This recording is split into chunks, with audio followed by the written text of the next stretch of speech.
ฟังมาฝากมาอู้ให้ฟังแต่ว่าไม่ได้สังวรลิขสิทธิ์ท่านสามารถนำไปใช้ในชีวิตประจำวันเอาไปปรับไปเปลี่ยนเอาไปผสมผสานนะอันใดที่มันเป็นประโยชน์อันสิ่งไหนที่มันมีประโยชน์ก็เอาละไว้ในวิทยุมันบ่เดียวออกไหม เอาละไว้ในท่านน่ะวันนี้เป็นวันเสาร์ที่3พี่น้องท่านผู้ฟังเป็นวันวิสาขะเป็นวันวิสาขบูชาไม่ใช่เฉพาะของชาวพุทธนะเป็นวันสำคัญของโลกเป็นวันสำคัญของโลกช่วงเช้าก็มีการทำบุญตักบาตรภาคกลางวันก็มีอบรมศีลธรรมตอนค่ำเริ่มตั้งแต่ 4-5-6 โมงเป็นต้นไปก็มีการเวียนเทียนแล้วก็ฟังเทศน์วันวิสาขบูชานั้นเป็นวันประสูติตรัสรู้และปรินิพพานตรงกันเลยพี่น้องท่านผู้ฟังในวันเดียวกันแล้วทำสิ่งหนึ่งก็คือเป็นวันที่พระองค์ได้นำเอาธรรมะคำสั่งสอนเนี่ยพี่น้องท่านผู้ฟังกับสาวกอย่างทั้งหลายเนี่ยพระสาวกอย่างทั้งหลายนี่ก็เอามาปฏิบัติสืบตามกันมาสืบสานเจตนามาจนถึงยุคปัจจุบันเนี่ยตั้งแต่ในสมัยนั้นมาจนถึงวันเนี้ยนะวันเนี้ยเลยถือเป็นวันสำคัญของโลกทั่วโลกยอมรับว่าธรรมะอันเป็นคำสั่งสอนขององค์พระสัมมาสัมพุทธเจ้านั้นสอนให้คนฮักกันทำให้คนฮักกันนะทำให้คนฮักกัน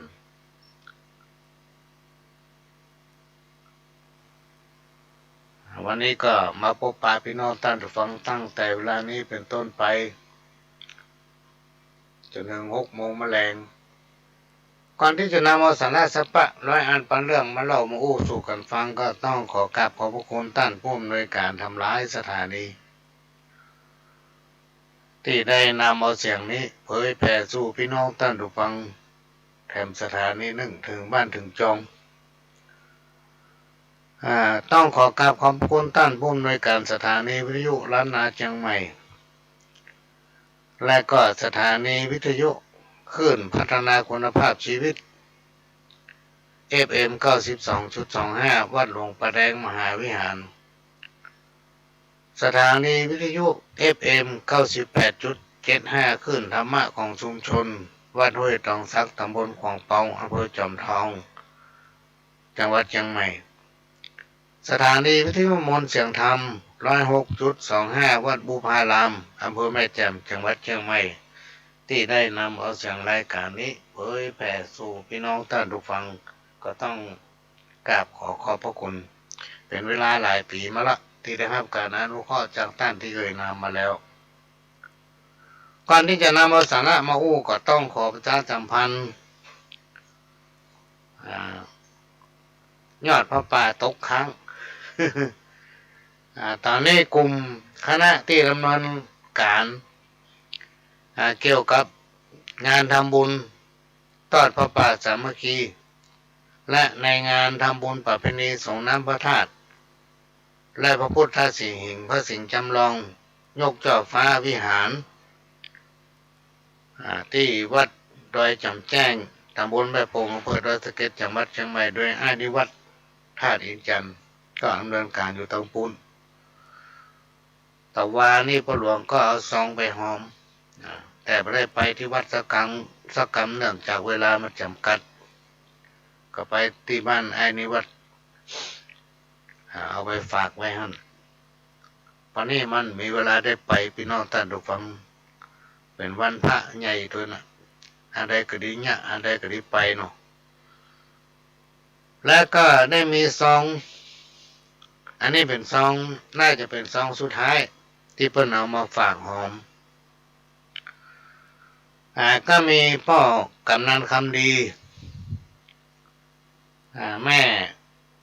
พองพันธ์บุญสละพ่อกำนันคำดีแม่พองพันธ์บุญสละอดีตพ่อกำนันตำบลสันผีเสื้อแล้วก็แม่กำนันพงพันธ์นี่ตอนนี้เพิ่นเป็นประธานแม่บ้านของหมู่ที่4ล่องอ้ออยู่ก็ได้นำปัจจัยร่วมทำบุญทอดพระป่าสามัคคีของวัดดอยจอมแจ้งตำบลแม่โป่งอำเภอดอยสะเก็ดจังหวัดเชียงใหม่เมื่อเจ้าเนี่ยเป็นจำนวนเงิน500 บาทต้องขอกราบขอบพระคุณอนุโมทนาบุญกับพ่อกำนันคำดีแม่กำนันพงพันธ์บุญสละที่ได้นำปัจจัยมาฝากบริจาคไว้นี่พระหลวงก็ได้แจ้งให้ทางคณะกรรมการที่ดำเนินการต้อนรับป่าที่วัดดอยจอมแจ้งเรียบร้อยไปละแต่ว่าปัจจัย2 ปัจจัยอยู่ที่พระหลวงเนี่ยนะก็ได้ก็ถือเขามาหับไปก็ตอนนี้ผู้ดำเนินการเพิ่นก็แจ้งมาละพี่น้องท่านฟังตะวานี่พระหลวงไปที่บ้านอานิวัดยอดมันก็ได้60,000 กว่าบาทละวันนี้จะได้ตะได้หมอก็ยังไม่ได้ประสานกันเรื่องอะไรก็ดีเนี่ยพี่น้องท่านฟังเวลามีเปลือกแต่มันว่าง ตะกี้ในช่วงที่นอนพักก็ได้มีอีแม่คนหนึ่งเพิ่นบอกชื่อมาว่าเนี่ยก็แม่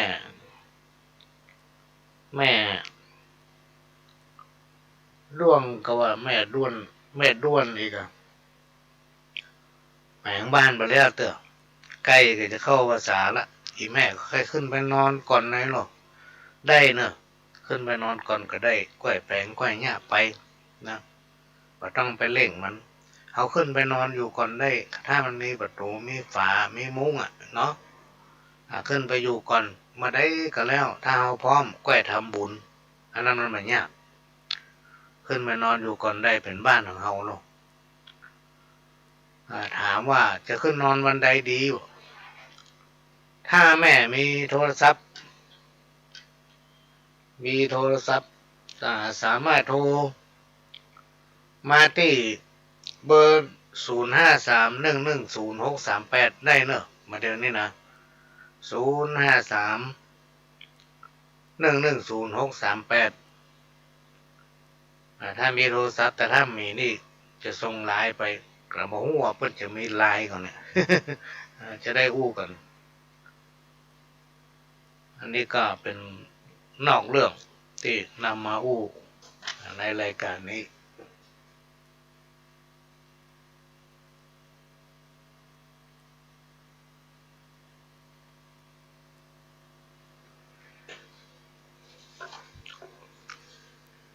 วันนี้เป็นวันสำคัญนะพี่น้องท่านผู้ฟังร้อนเขาก็เขียนกำมาฮือว่าลมยังเปลี่ยนทิศชีวิตยังเปลี่ยนแปลงอยู่ดวงตะวันยังอับแสงสิ่งที่บ่เปลี่ยนแปลงคืออย่างความจริงคนเรานะพี่น้องท่านผู้ฟังเขาต้องอยู่กับความจริงต้องยอมรับความจริงนะเพราะความจริงเป็นสิ่งบ่ตายถึงวันเนี่ยถ้าเมาก็ลงตัวเองลงอำนาจลงยศนะไม่ได้คิดถึงความจริงอันนั้นนะมันเป็นสิ่งที่นอกกายมันไม่ใช่จีรังยั่งยืนนะมันไม่ใช่ของใครสักคนนะพี่น้องท่านผู้ฟังขณะนี้นั้นเรากำลังยืนอยู่บนชีวิตแห่งความจริงเป็นโลกแห่งความจริงที่เป็นห้องว่าโรงละครแห่งชีวิตถ้าไผ่ทำดีก็ได้ดีถ้าไผ่ทำบดีก็ได้บดีนะพี่น้องท่านผู้ฟังมันมีบาปมีบุญมีคุณและก็โทษมันกับที่เขาว่านะ5 อย่างที่ถ้าเราสามารถทำได้มันจะทำเราในบ่ตกต่ำคือบ่ลืมพ่อแม่ บาลังแกคนดีบาย่ำยีคนฮักบาฮักหลังมิดบาคิดเนรคุณอันเนี้ยบาตกอับ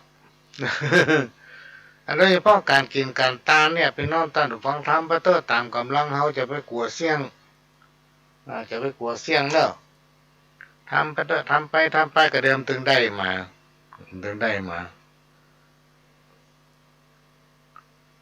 มันปีเขินมาตกน้ำอะไรตกไฟมาไหม้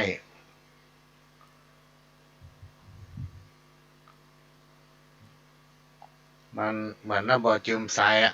พี่น้องท่านผู้ฟัง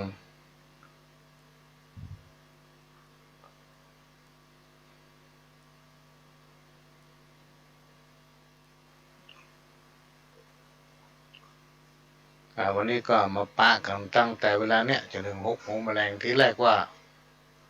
วันนี้ถ้าจะงดก็มันมีวันพระใหญ่น่าจะมีการถ่ายทอดอะไรอย่างนี้เนาะท่านหลวงพ่อท่านพระครูสมุวิสุวัตท่านบอกว่ามันมีเนาะรายการตามปกติ ตอนนี้ก็กำลังประสานไปตั้งว่าโดยจำแจ้งก็จะสอบถามว่าได้ยอดตาลเท่าใดกำลังประสานไปเนอะพี่น้องท่านฟังที่จะมาแจ้งยอดตาลเนอะว่าได้ยอดเท่าใดกำลังประสานไป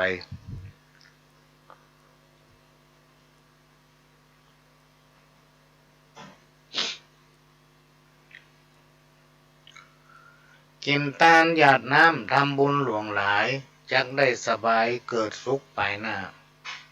จัดเนี้ยมันมีจัดหน้าพี่น้องท่านฟัง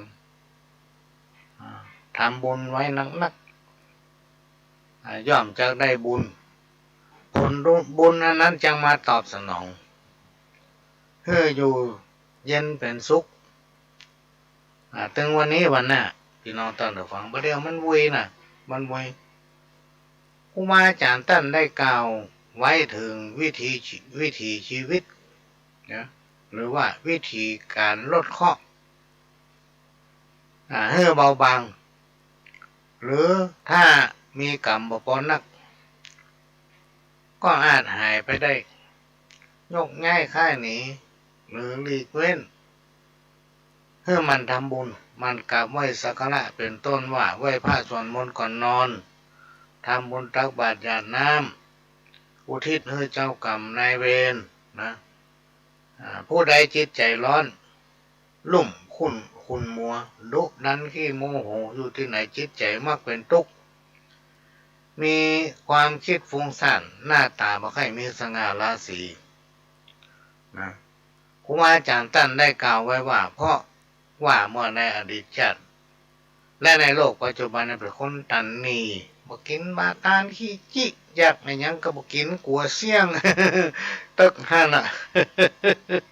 อันเนี้ยนี่ก็มาเล่าให้ฟังนะพี่น้องท่านผู้ฟัง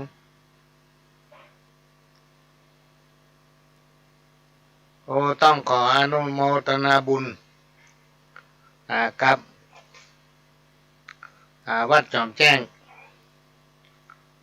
กับวัดจอมแจ้งวัดดอยจอมแจ้งตำบลแม่ปุงอำเภอดอยสะเก็ดจังหวัดเชียงใหม่ในการทอดพระป่าสามัคคีในงานทำบุญประเพณีส่งน้ำพระธาตุและพระพุทธสี่หิ่งพระสิงห์จำลองยกเจ้าฟ้าวิหารในการทอดพระป่าวันนี้รวบรวมปัจจัยได้ถึงหมดพี่น้องท่านผู้ฟัง400,000 กว่าบาท400,000 กว่าบาทก็ต้องขออนุโมทนาบุญกับพี่น้องท่านผู้ฟังทั้งหลายที่ได้ร่วมด้วยช่วยกันบริจาคคนละเล็กละน้อยเนาะเป็นเงินอยู่400,000ที่นะครับแจ้งยอดมาตอนนี้แล้วก็ได้รับ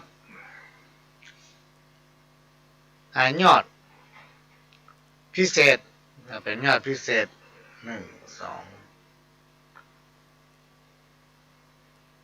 เป็นยอดจากคณะผู้ที่เคารพนับถือเพื่อนฝูงของไอ้นิวัฒน์ท่าดินจันทร์รวมทั้งหมดกัน 700,00075,308 บาทอันนี้เป็นเงินที่ให้พร้อมกันนะก็ต้องขอกราบขอบพระคุณอนุโมทนาบุญขอได้บุญนักเหมือนกันทุกคนก็ขอกราบขอบพระคุณคณะผู้บริหารงานนี้ที่ทำมือกิจกรรมการทอดพระป่าและก็งานส่งน้ำพระธาตุเพื่อหาปัจจัยรายได้บูรณะพระวิหารของวัดดอยจำแจ้งได้สำเร็จลุล่วงอันนี้ก็เป็นสิ่งหนึ่งพี่น้องท่านผู้ฟังที่เราอยู่ต้องได้ช่วยกันทนุบำรุงพวงแก้วทั้ง3ประการอันมีวัดเนี่ยเป็นสถานที่สำคัญวัดคือโรงพยาบาลที่เราจะต้องช่วยกันพี่น้องท่านผู้ฟังเราจะต้องช่วยกันทำให้มันใหม่อยู่เสมอนะทำให้มันใหม่เสมอ ก็ต้องขออนุโมทนาบุญกับพี่น้องเครือข่ายสายญาติธรรมที่ร่วมด้วยช่วยกันทำให้งานวันนี้สำเร็จแล้ววันนี้พี่น้องท่านผู้ฟังจะไปลืมพาลูกพาหลานไปอยู่ใกล้วัดไหนไปวัดนั้น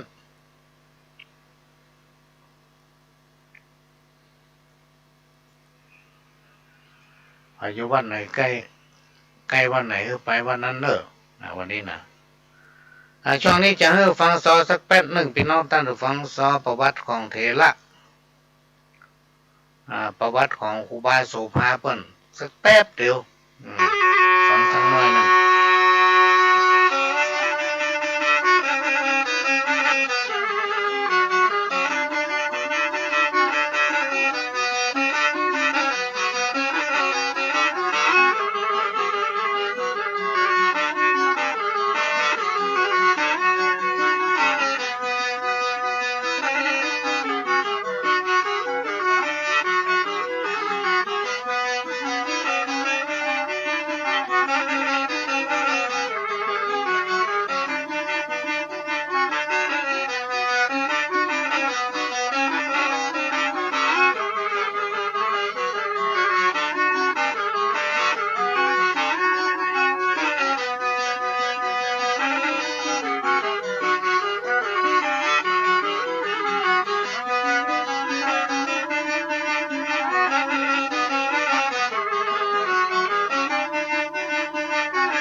ซอเถระประวัติ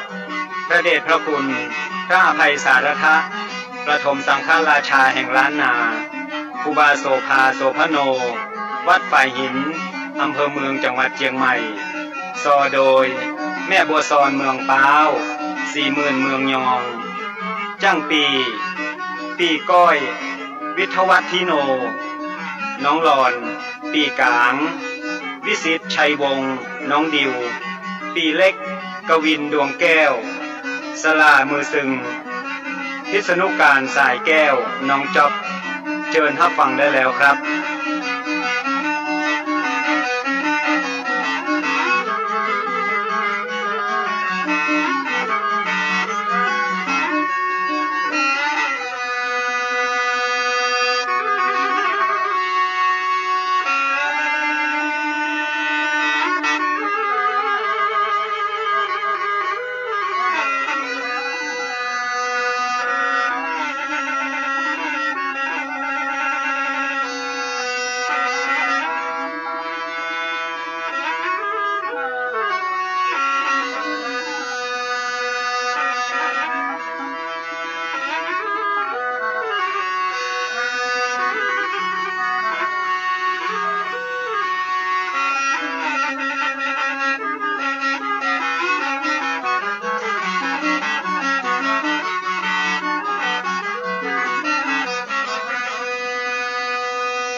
รำลึกบุญญาบารมีคุณงามความดีพระมหาเถระพระเดชพระคุณพระอภัยสารทะคนคารวะอยู่ตลอดกา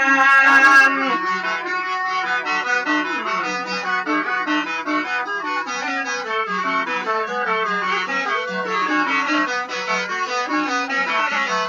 เจ้าให้กับครูบาตนผู้ยิ่งใหญ่และอยู่ในใจของเราสังฆะครูบาโสภาพระอภัยสารทะน้อมการวะคุณงามความดีถึงแม้ท่านจะมรณภาพไปเมินขนาด179 ปีเป็นดวงดาวที่แผ่วพราวสีงดงามบ่มีวันล่นจากฟ้า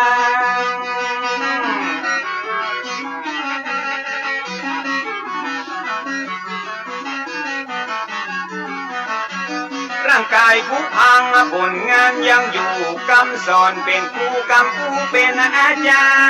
รย์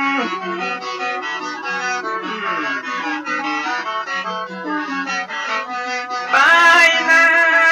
ชีวิตคนเฮามนุษย์บ่ได้สิ้นสุดก็เพียงแค่ความตายเพราะว่าความดีมันบ่สูญสลายไปกับร่างกายยิ่งใจเฮานั้นยิ่งเมินก็ยิ่งเท่าวีคุณงามความดียืนยงคงมันเหมือนท่านครูบาผู้อดทนอดกลั้นต่อสู้ฝ่าฟันผ่านมาได้ต่อสู้เพื่อเราสังฆะเสียสละเพื่อพระศาสนาปัดเป่าปกป้องเมื่อมีภัยมาประมุขสังฆาล้านนาก่อนกี้ขอน้อมสะดุดีสิทธมุนีผู้มีบทบาทนี้และน้อสาธุน้อ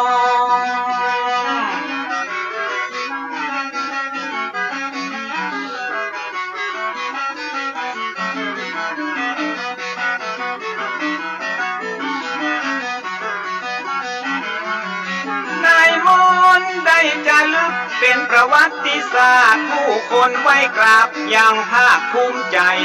การต่อสู้เพื่อคนหลวงหลายสมควรที่ได้ยกย่องอวดแองเหมือนเป็นผู้แบ่งต่างให้คนรุ่นหลังก้าวย่างเตียวต่อนี่แหละน้อไว้ดีเลิศลังจะมาปลายแม่บัวซอนไป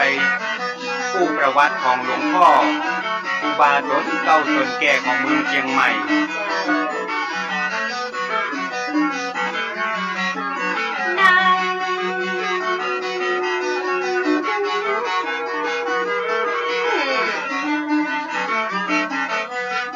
ประวัติศาสตร์ล้านนาจารึกอ่านแล้วหูสิและภูมิใจอย่างยิ่งต้นไม้จะห้องว่ามีการมีกิ่งญาติเยื่อกะที่มายอมวิ่งหนีซื้อ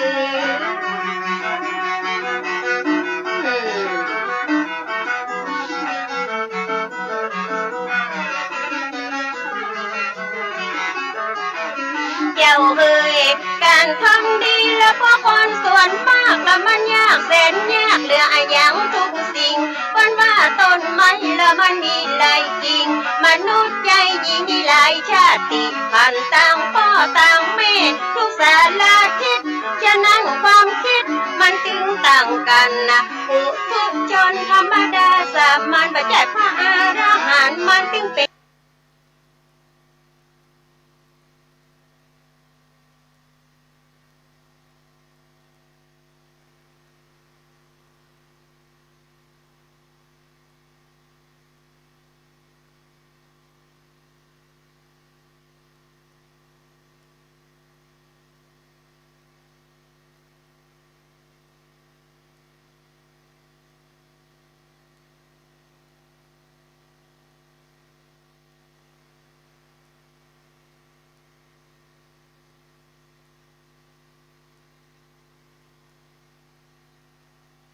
แบบนี้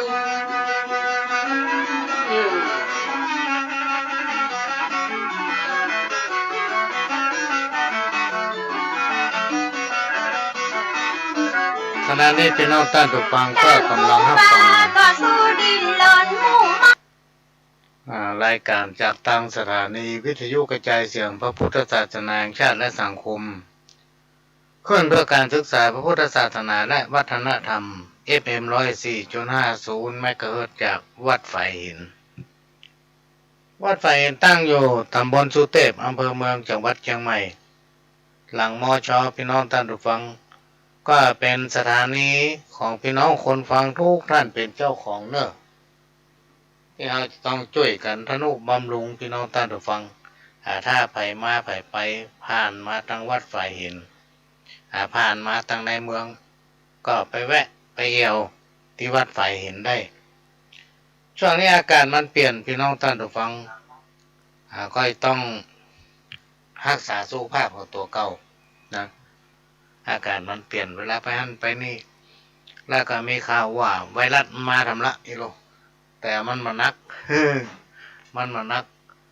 เพราะฉะนั้นเวลาเขาไปหันไปนี่เนี่ยสิ่งที่เขาละไปได้เนี่ยพี่น้องท่านผู้ฟังที่เขาว่ากันอากาศอย่าตกนะคือต้องใส่แมสไปที่คนหลายๆก็ต้องระมัดระวังหลีกเลี่ยงที่คนนั่งนักประการสำคัญก็คือมันมาตัวอากาศนะ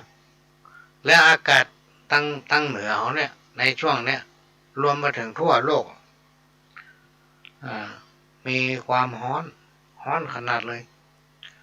ขนาดบดมืดนะก็ยังร้อนนะ ร้อน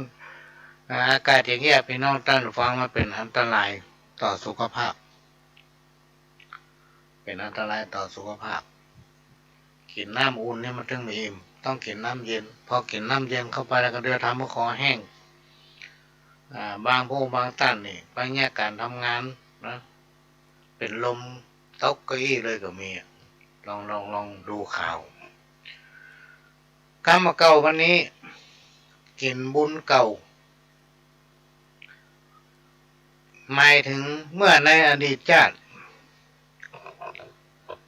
เป็นผู้ที่เคารพเลื่อมใสในพระพุทธศาสนาผู้ง่ายๆเป็นคนใจบุญได้ทำบุญเฮือตาลบักขาดเกิดมาในชาตินี้จึงได้ปะพบกับความอุดมสมบูรณ์กินได้นอนหลับสุขกายสุขใจเพราะว่าได้กินบุญเก่า แต่จะไปลืมเนอะพี่น้องท่านผู้ฟังเมื่อเขาได้อยู่สุขสบายจะไปลืมทำบุญเพื่อทานเพื่อเสริมชะตาบารมีเสื่อมขบุญเก่าถ้ามา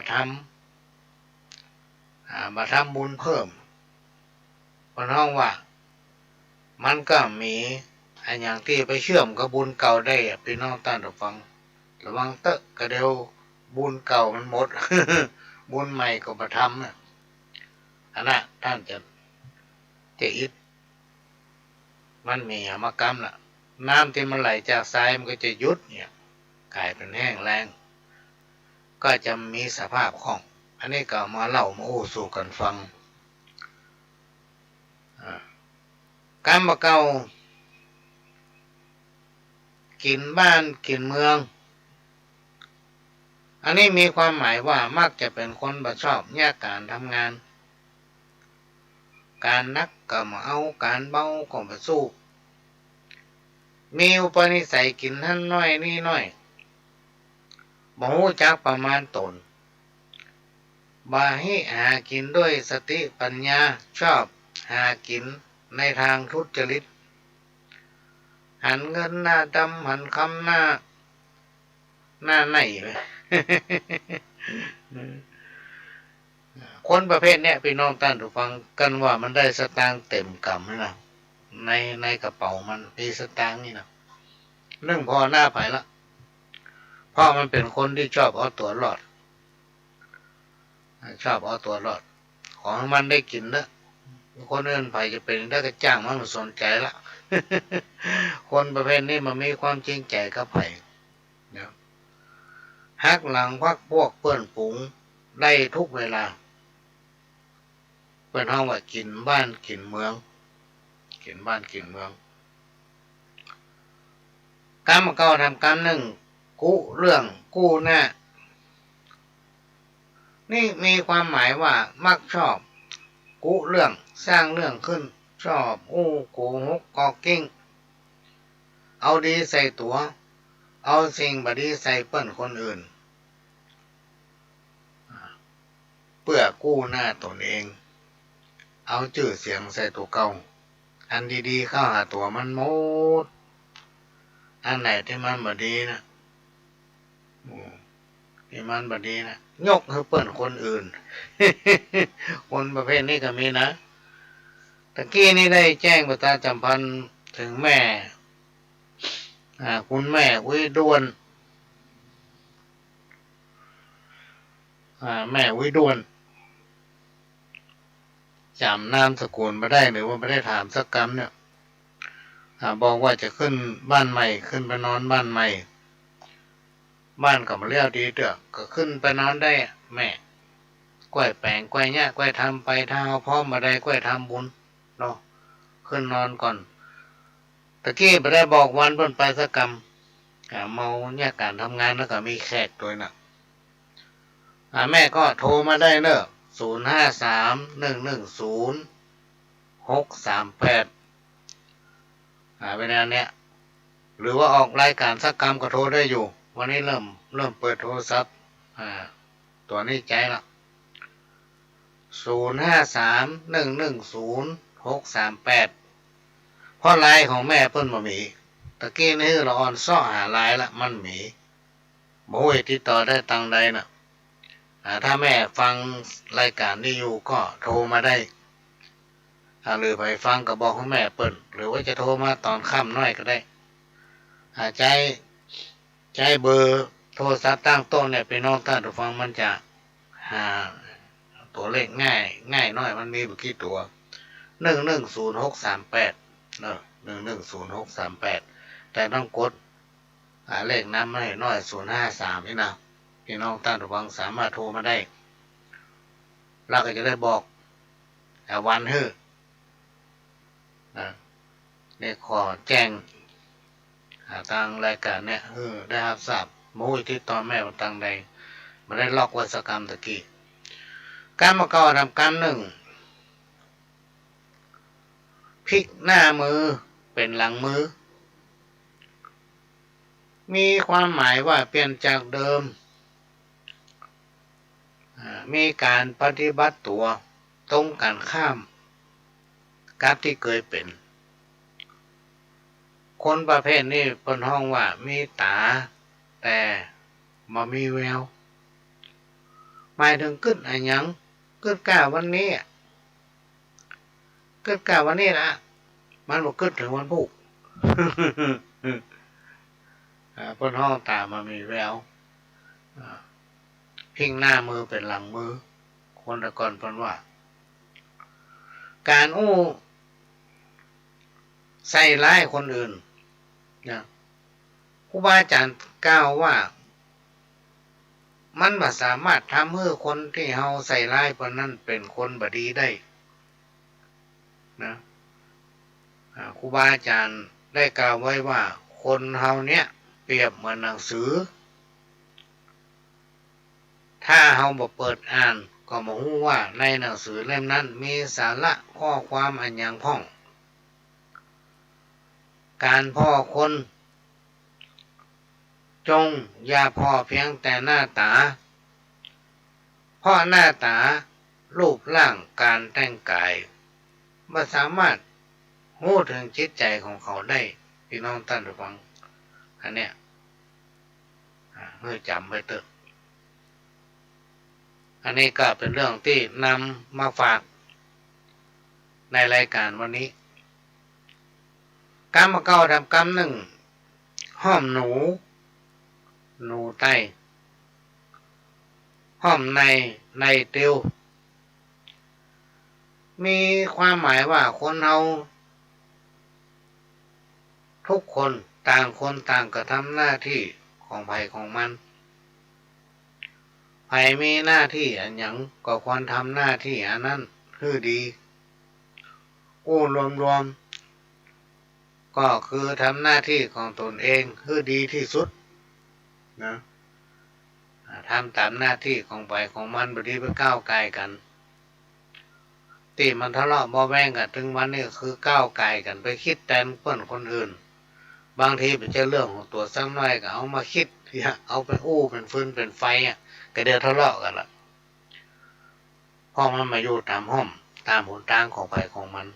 คนเฮานี่จะหู้หมดนี่มันเป็นไปไม่ได้พี่น้องท่านผู้ฟังบางอย่างบางอันเฮาหมู่หู้ก็มีต้องแบ่งกันหู้แบ่งกันทำช่วยกันทำเหมือนกับมือเฮามี5 นิ้วเนี่ยแต่ละนิ้วก็ใช้ประโยชน์ของแต่ละนิ้วนะเหมือนกับคนเฮาเนี่ยจะให้มันหู้ให้กูยังเป็นไปไม่ได้เหมือนกับคำโบราณที่ว่าสีตีนเนี่ยหู้พลาดนักปราชญ์ย่อมเผลอนะคนที่หู้นี่ก็ย่อมพลาดเป็นธรรมดาคนที่จบสูงที่สุดยังอู้ผิดได้พี่น้องท่านทุกฟัง มันมีแต่นะเรื่องจริงอู้ผิดอู้ประถูกกรรมเก่าทำกรรมหนึ่งเอาดีใส่ตัวเอาความบดีฮื้อเปิ้นเอาดีใส่ตัวเอาความบดีฮื้อคนอื่นมีความหมายว่าอู้แฝงดีใส่ตัวโยนความบดีฮื้อเปิ้นคนอื่นยิ่งเป็นผู้นำบอกควรทำสิ่งที่กล่าวมาเนี่ยพี่น้องท่านผู้ฟังคนเฒ่าคนแก่โบราณอาจารย์เปิ้นกล่าวไว้ว่ามันถึงบดีแต่ลวกใส่ตัวเอาง่าวเปิ้นอะไรที่ตัวเนี่ยที่ตัวทำที่ตัวมีบทบาทว่าดีว่าถูกหมดเนี่ยแล้วแต่เปิ้นทำมันอย่างถึงว่ามันดีสักอย่างเนี่ยพี่น้องท่านผู้ฟังให้ระวังเด้อมันอยู่ในจิตสำนึกของเฮาจะดีบ่ดีนะบาปบุญคุณและโทษมันเงาติดตามตัวเฮาเนี่ยพี่น้องท่านผู้ฟังมันมีจันหน้ามีจันเนี่ยกรรมเก่าทำกรรมหนึ่งอย่านั่งท่าการอย่าไปเฮ้อเปิ้นหวานใจอย่าไปนอนท่าไข้อย่าอยู่บ่ได้คอยโจกชะตานะข้อเนี้ยแปลในตัวอย่าให้เปิ้นหวานใจอย่าไปนอนท่าไข้อย่าไปอยู่บ่ได้คอยโจกชะตาอันนี้มันมีความหมายในตัวละโดยเฉพาะเขาไปอยู่บ้านเปิ้นเนี่ยจะไปนิ่งดูได้ปั้นงัวปั้นควายลูกเปิ้นเล่นหันเปิ้นหญ้าอย่างก็จ้อยเปิ้นเนี่ยพี่น้องท่านผู้ฟังแบบเนี้ยไปไหนคนฮักคนชอบถ้าจี้บายจี้แหงได้กันนอนกับกินเนี่ยพี่น้องท่านผู้ฟังกินอิ่มแล้วไปเอวแล้วพลิกมานอนมากินเปิ้นก็ไปชอบเขาต้องมีความขยันหมั่นเพียรยิ่งในยุคปัจจุบันเนี่ยต้องขยันนะพี่น้องท่านผู้ฟังถ้ามีความขยันมันเพียงนี่ได้กินแน่ ขนาดเนี่ยการทั้งวันแทบจำพอกินถ้าขี้ข้านมันจะปั่นไหนเวลาเอาไปเนี่ยการทำงานของเนี่ยเอาเพิ่นแต่ให้มันคุ้มพี่น้องท่านผู้ฟังให้มันคุ้ม ไปแจ้งเหมือนอย่างสมัยก่อนเนี่ยเพิ่นจ้างไปเรียนมันมีแล้วเนาะจ้างไปโบหลวงไปพาไม้นี่นะตรงแมลงมาเพิ่นไปพอโอ้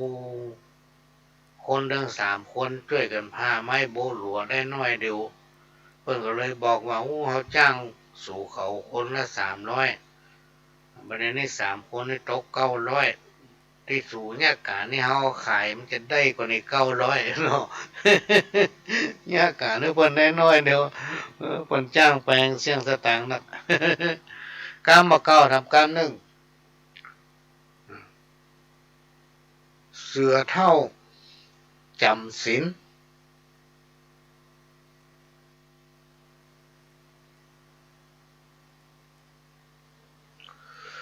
เสือเท่าจำศีลมีความหมายว่าปากอู้ดีแต่ใจในบัดตามแต่งอู้จ่าเอางามเอาน้ำใส่ล้างหน้า แต่จริงอ่ะพี่น้องท่านผู้ฟังเป็นคนที่มีเล่ห์เหลี่ยมชอบใจเพทุบายทุกอย่างที่มันหู้ล้วนแต่แสวงหาผลประโยชน์ใส่ตนเองหมดเปิ้นเลยเฮาว่าเสือเท่าจำศีลนะ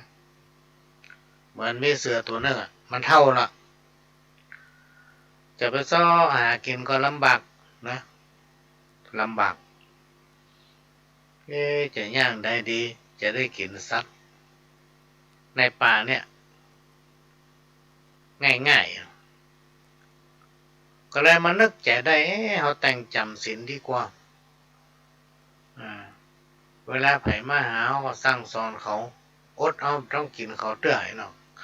ก็ได้ที่ได้กินมาฆ่าได้อะ ก็แต่งจำศีลบ่กินสัตว์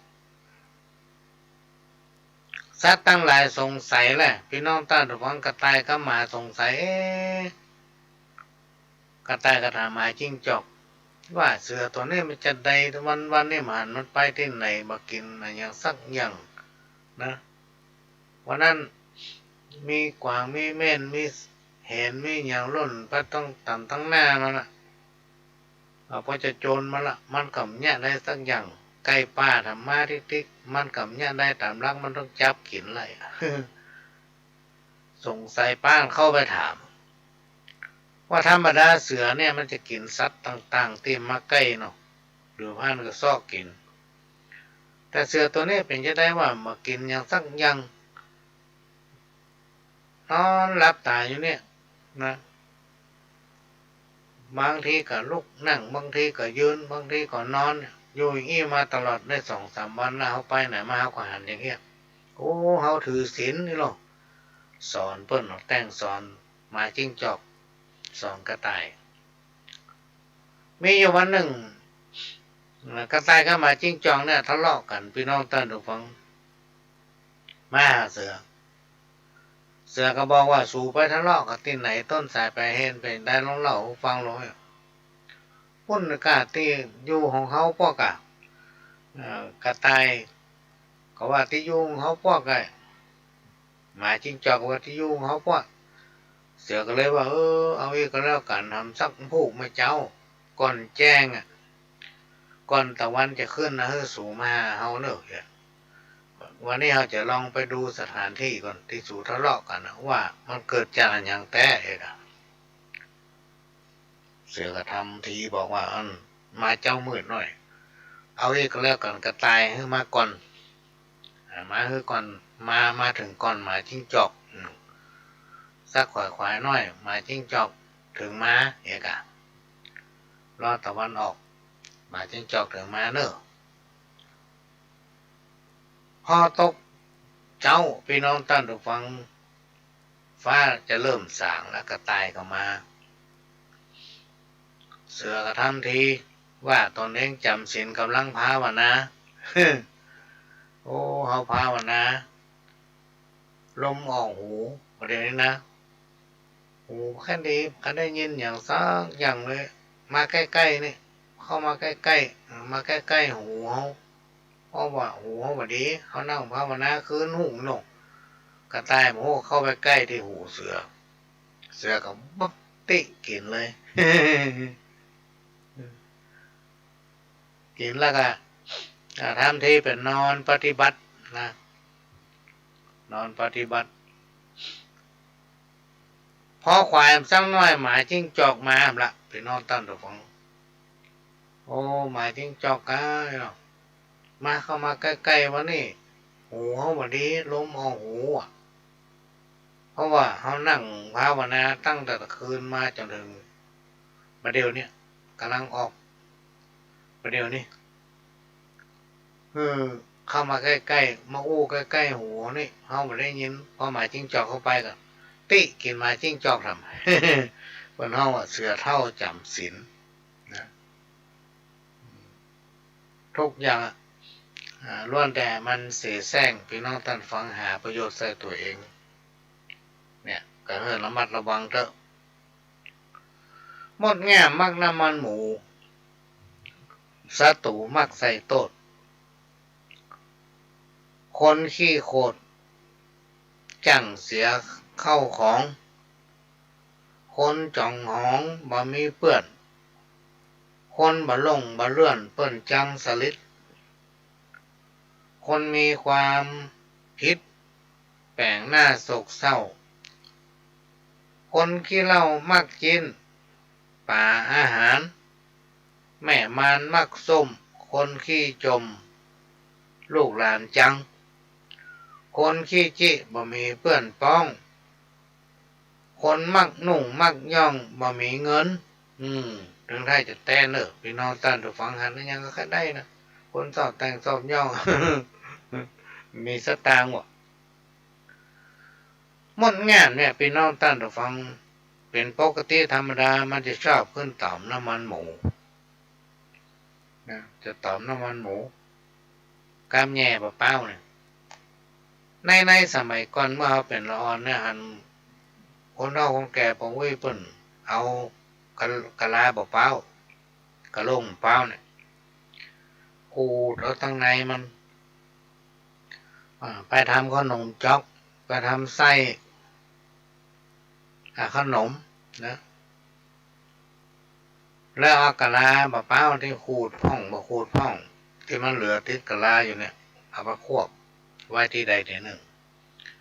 มันก็จะมีมดงามมาอยู่เต็มในฮะเลยพี่น้องท่านของจะว่ามันลวกก็มันลวกนะ ลุงมาอยู่ในฮะเต็มเลยนี่กำจัดมดงามในสมัยก่อน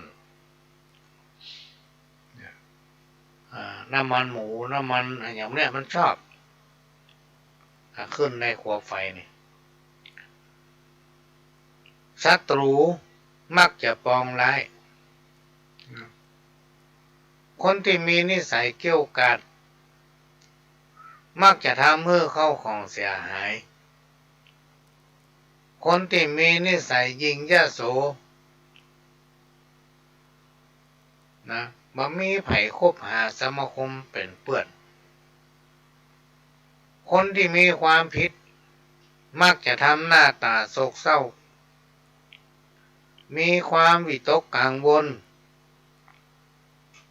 ขี้เหล้าชอบกินชิ้นป๋านะการแม่ยิงหรือว่าแม่มารเนี่ยพี่น้องท่านผู้ฟังหรือว่าในช่วงแปะต้องเนี่ยชอบกิน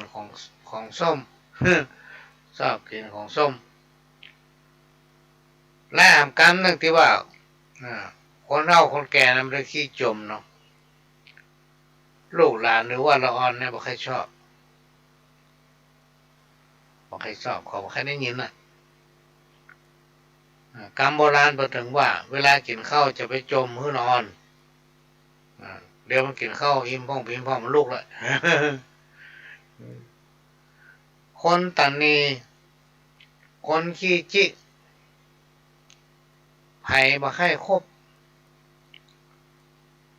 มันมีเพื่อนฝูงบริวารคนชอบแต่งชอบย่องเนี่ยพี่น้องท่านฟังบ่มีเงินบ่มีเงินวะก็มันจะมามีได้ไหนน่ะมันชอบแต่งชอบย่องอันใดมีก็แค่ได้ติ๊กแล้วในยุคปัจจุบันเนี่ยมันมาใหม่ติ๊กอ่ะพี่น้องท่านฟังมาใหม่ติ๊ก ขอแจ้งยอดสมทบพร้อมกันเนอะด้วยวันที่3 มิถุนายน 2566 ซึ่งเป็นวันวิสาขบูชาทางคณะของพ่อหลวงและก็ให้นิวัฒน์ท่าดินจันทร์บก.หนังสือพิมพ์บ้านเมืองเชียงใหม่เฮาก็ได้บอกบุญเชิญร่วมเป็นเจ้าภาพทำบุญทอดพระป่าสามัคคีในงานทำบุญประเพณีส่งน้ำพระธาตุและพระพุทธสีหิงหรือว่าพระสิงห์จำลองและยกจ่อฟ้าเพื่อหาปัจจัยและได้สมทบทุนบูรณะพระวิหารของวัดดอยจำแจ้งตำบลแม่ปงอำเภอดอยสะเก็ดจังหวัดเชียงใหม่ปหลวงไม่ได้ไปสักกรรมวันนี้นะยอดเงินสมทบรายสุดท้ายเนี่ยที่ของปหลวงนี่ก็ต้องขออนุโมทนาบุญกับพ่อคำดีแม่พองพันธ์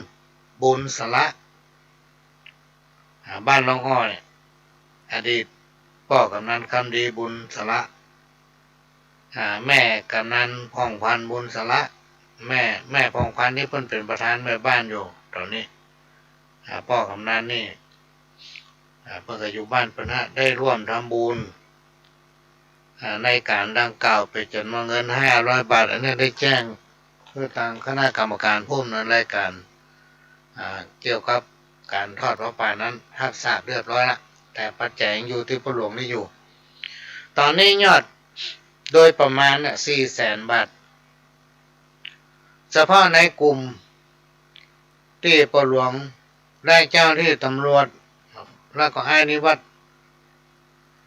ได้นำซองไปแจกจ่ายก็ได้เงินอยู่75,308 บาทนะมีนี่500 บาทที่ก็ขอแจ้งอนุโมทนาบุญขอกราบขอบพระคุณพี่น้องเครือข่ายสายธรรมทุกคนทุกท่านที่ได้ร่วมทำบุญในงานส่งน้ำพระธาตุยกจ่อฟ้าวิหารของวัดดอยจำแจ้งตำบลแม่โป่งอำเภอดอยสะเก็ดมาณโอกาสนี้เพื่อได้บุญได้กุศลมากันทุกคนขณะนี้พี่น้องท่านผู้ฟังก็กำลังรับฟังรายการสาระสัปปะร้อยอันปันเรื่องโดยก้าวกับผมพระหลวงสว่างท่าดินจันทร์ประธานเครือข่ายกองทุนแม่ขวดินจังหวัดเชียงใหม่และ8 จังหวัดภาคเหนือรองประธานศูนย์ประสานงานกองทุนแม่ขวดินแห่งชาติทางสถานีวิทยุ FM 104.50 เมกะเฮิรตซ์วัดฝ่ายหินซึ่งเป็นแม่ข่ายหลักและการทำ4-5 สถานีต้องขอกราบขอบพระคุณท่านผู้อำนวยการสถานีทั้ง5 สถานีที่กล่าวไปแล้วในตอนต้นรายการที่คือการอนุเคราะห์เมตตานำเอาเสียงนี้เผยแผ่สู่พี่น้องท่านทุกฟังช่วงนี้พี่น้องท่านทุกฟังก็เป็นช่วงที่ต้องเตรียมความพร้อม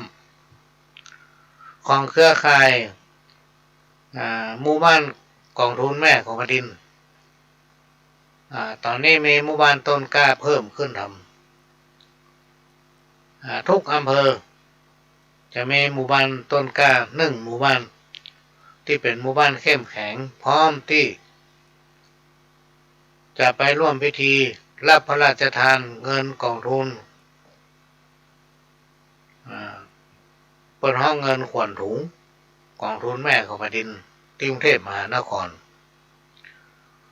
ในปีนี้น่าจะมีผู้แทนของหมู่บ้านชุมชนต้นกล้ากองทุนแม่ของแผ่นดินไปกันหลายคนน้อยในช่วงเดือนสิงหาเนี่ยช่วงนี้ก็เป็นช่วงที่เตรียมความพร้อมเพราะฉะนั้นโอกาสเวลาว่างอยู่บ่ได้นี่ไม่ค่อยมีเนอะพี่น้องท่านผู้ฟังวันที่6 7 8 9เนี่ยไปประชุมที่จังหวัดลำพูนคณะกรรมการประธานเครือข่ายแต่ละจังหวัดประธานแต่ละอำเภอรวมไปถึงผู้แทนของจังหวัดนั้นๆถ้าท่านผู้ว่าเพิ่มมาได้มาเพิ่นผู้แทนเพิ่นมาที่ขาดมาได้คือสำนักงานพัฒนาชุมชนทุกจังหวัดก็จะไปร่วมประชุมกันที่จังหวัดลำพูนปีนี้ใช้สถานที่จังหวัดลำพูน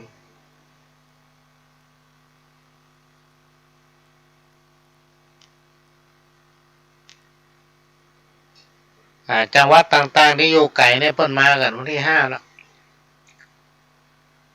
ป้าหลวงจะไปวันที่7เนาะเชียงใหม่ลำพูนไปวันที่7วันที่8จะไปดูงานปุ้นตุ้งหัวจ้างวันที่9มาประชุมต่อนะมาประชุมต่ออันนี้ก็แจ้งประชาสัมพันธ์ว่าในช่วงนี้เป็นช่วงที่ต้องมีการ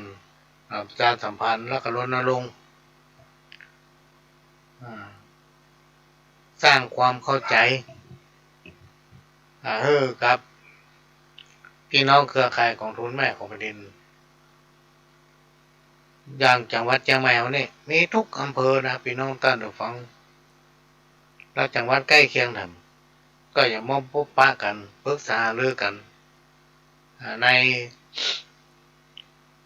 วันที่5 6 7 8 9นะเนี่ยขอแจ้งทราบก่อนเป็นช่วงที่ต้องเตรียมความพร้อมเดือนสิงหาปี2566ก็จะนำคณะตัวแทนของหมู่บ้านต้นกล้าเนี่ยเข้าเฝ้ากันพี่น้องท่านผู้ฟังก็จะมาบอกรายละเอียดครั้งหนึ่งการมาเกาผีข้ามบนคนข้ามลุ่มเป็นคำเปรียบเทียบที่มีความหมายว่าที่ได้รับความทุกข์ยากลำบากที่หาเงินทองได้มาเต่าได้ก่อมพอกินบ่พอใจได้มาก่อมดได้มาเต่าได้ก่อมดอย่า บาจ้างไปโทษไผก็เลยไปโทษในสิ่งที่พ่อมาหันหาว่าผีมาผ่านพ่อผีเข้ามาอยู่มากินโต้ยพ่อจึงมีกรรมเก่ากล่าวไว้ว่าผีข้ามบนคนข้ามตั้งลุ่ม กรรมเก่าทำกรรมหนึ่งโหดสัตว์ได้บุญโหดคนได้บาปเป็นกรรมโบราณบักเก่าที่คนสมัยก่อนเนี่ยเปิ้นเปรียบเปยไว้โหดสัตว์ได้บุญโหดคนได้โทษหรือว่าได้บาปเพราะสัตว์นั้นพี่น้องท่านผู้ฟังเมื่อได้รับความช่วยเหลือสัตว์ก็ย่อมจะรอดพ้นจากภัยอันตรายต่างๆถ้าเมื่อมีชีวิตอยู่ได้แต่การโปรดคนนั้นเพื่อความช่วยเหลือคนมักจะได้ตดกรรมเก่าที่กล่าวมาเนี่ยมันมีมาตั้งแต่ยุคสมัยก่อนพุทธกาลละพี่น้องท่านผู้ฟังคนเราเนี่ยเพิ่นจัดเป็นสัตว์ประเภทหนึ่งเรียกว่าสัตว์มนุษย์เป็นสัตว์ที่มีความประเสริฐกว่าสัตว์เดรัจฉานมีความคิดมีสติปัญญา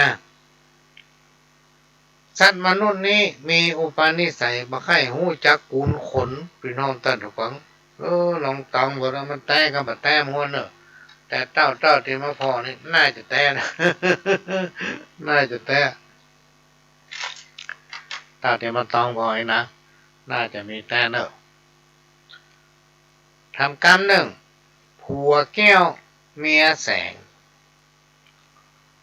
ผัวแก้วเมียแสงเป่าแปงจื่นจ้อย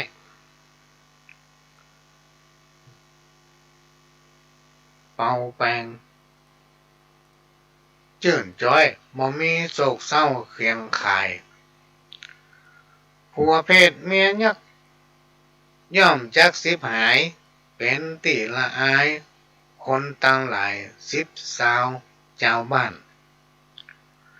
อันนี้เป็นกำพังเปยเปรียบเปย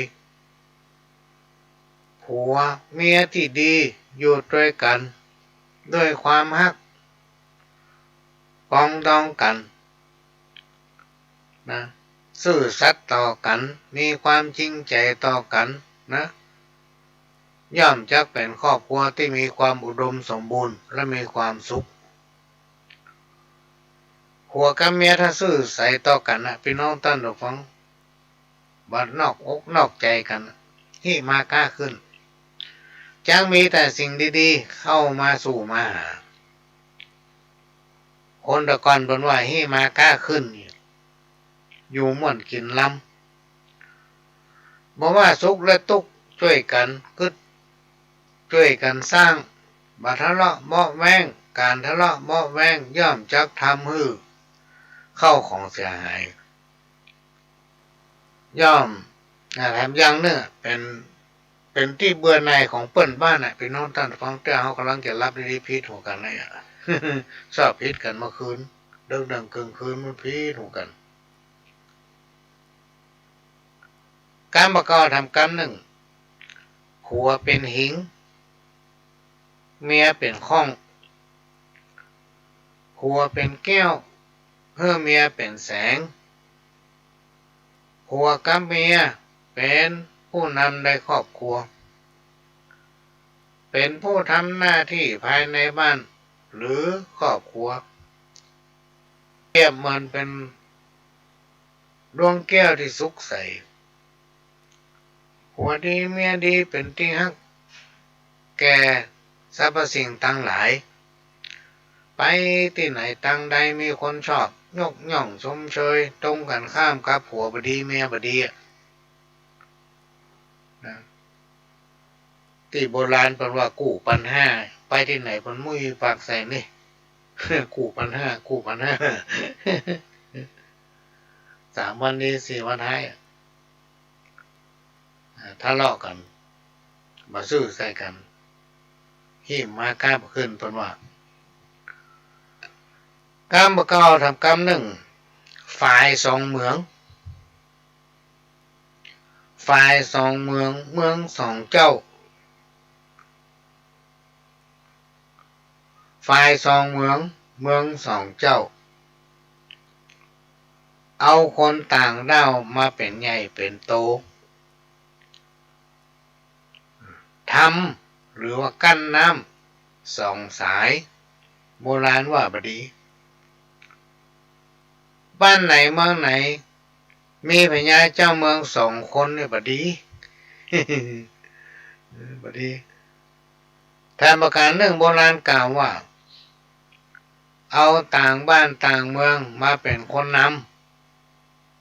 ำหรือว่ายกย่องคนต่างบ้านต่างเมืองเพื่อเป็นใหญ่เป็นโต